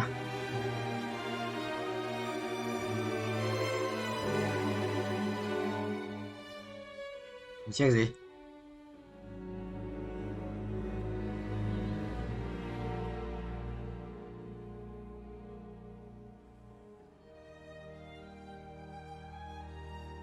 Dạ. Chị không phải mình đánh thuế. Đánh thuế chứ không đánh thuế đã khác nha. Thực kế xử sự Việt Nam một đất nước siêu xe. Thực sự là một đất nước siêu xe ấy. Quỷ. Thế ra đường chắc không đánh thuế, chắc ra đường với xe xịn chắc là rác.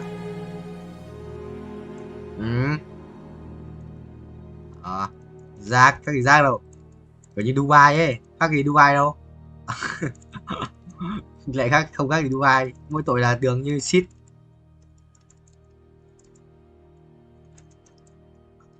Thôi, thế thì không đánh thuế Việt Nam mình sắm mấy con ở phân khối lớn để đi vào ngõ, còn đâu mới có siêu xe đi ngoài đường lớn mình.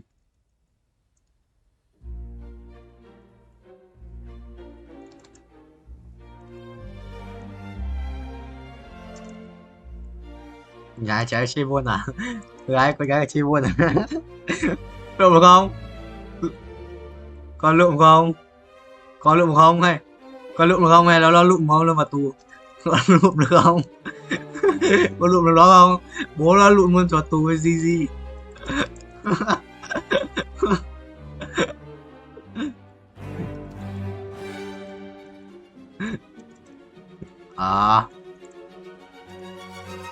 Mà cái bọn ấy kiểu toàn kiểu hôn nhân quan hệ ở đây.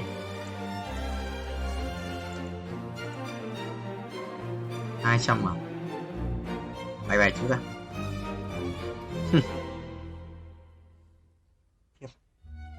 Chia 58 rồi, anh chỉ bị dừng một tí ấy. Từ từ anh chỉ bị F2 anh chờ ghế.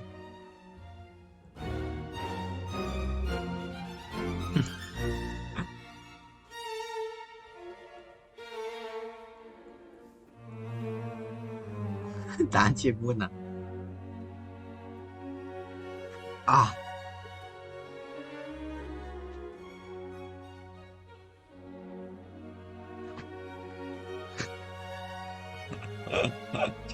Chuẩn không thầy?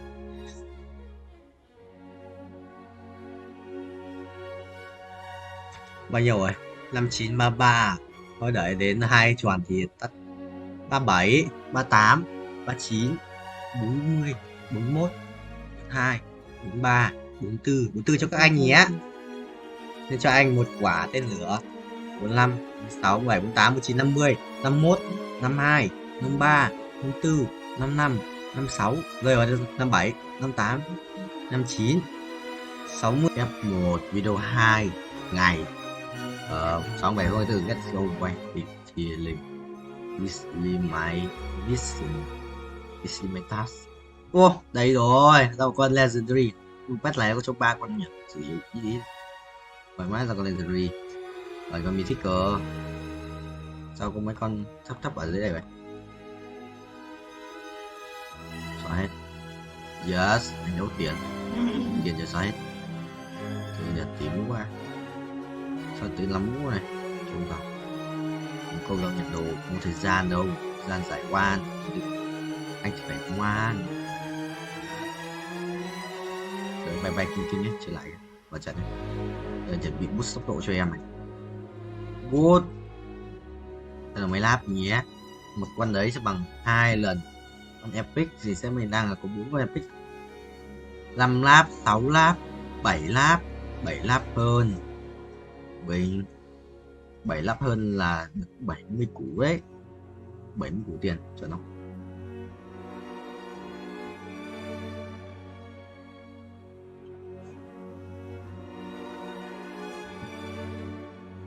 Hơn 70 củ. Ok thầy ơi, bay nhanh như vượn này.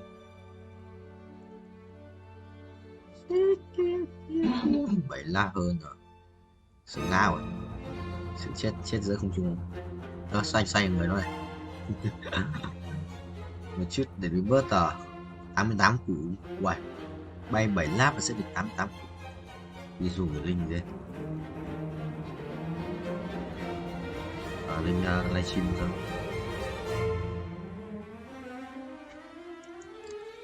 Secret.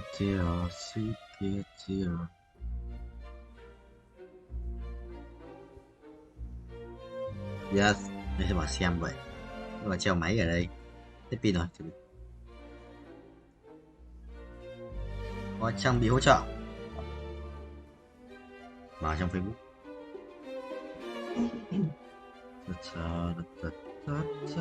Thời gian 10 giờ thứ 7 ngày 6 tháng 7. Ô. Chi tiết trên fanpage đang livestream.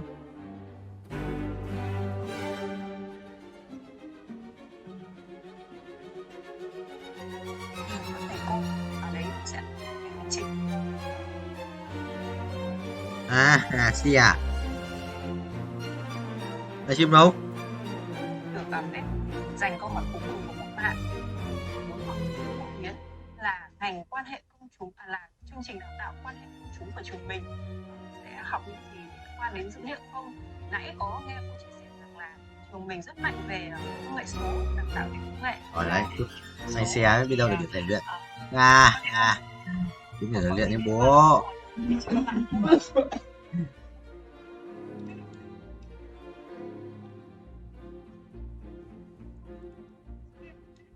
Đây chơi trong bị hỗ trợ. Rồi Long Vương. Nhầm. Tăng tốc.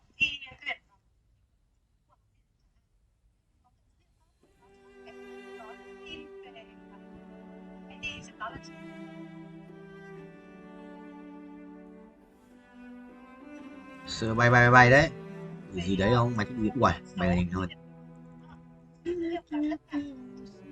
thì chưa đi làm được để dành để cho nhiều như vậy em cũng quan trọng là cái quyết định nào với những doanh nghiệp sẽ phải What the hell? 504 đúng không? Người đó gì nhập tới mất rồi.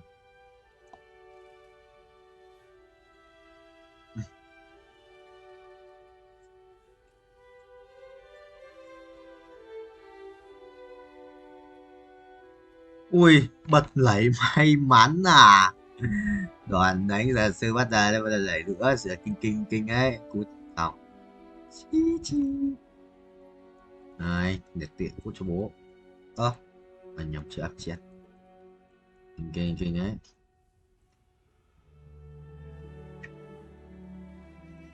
Anh chơi xì for đấu sĩ à? Đấu 2 à? Đấy đấu sĩ là đẹp cho qua. Cùng đao ai? Đồ cũ ai? Trước đây. Mày đi chơi. Cùng đao à? Cùng đao ai vậy? Đao vậy. Xong. Mày, anh bút stock cho anh nhé. Anh đánh đồ cổ nhai, đánh ngoài cai xa mất rồi. Sử đây là một con cai xa long vương.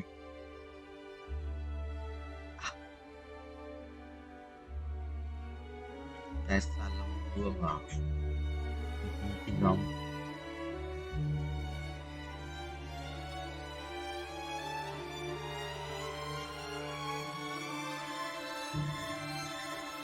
Xong đấy.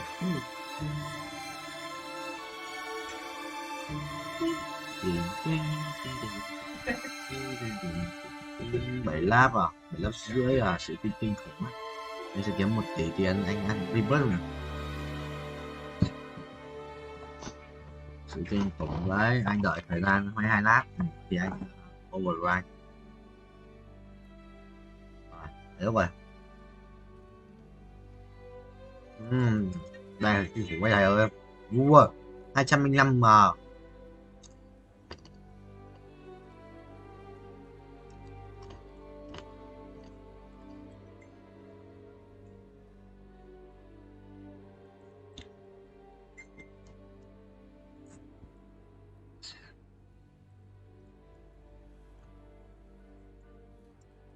Rồi à, rồi.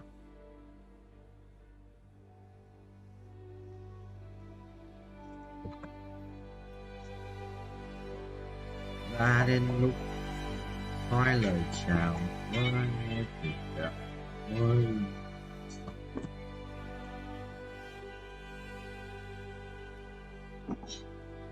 Đã đến lúc binh chi linh bỏ thò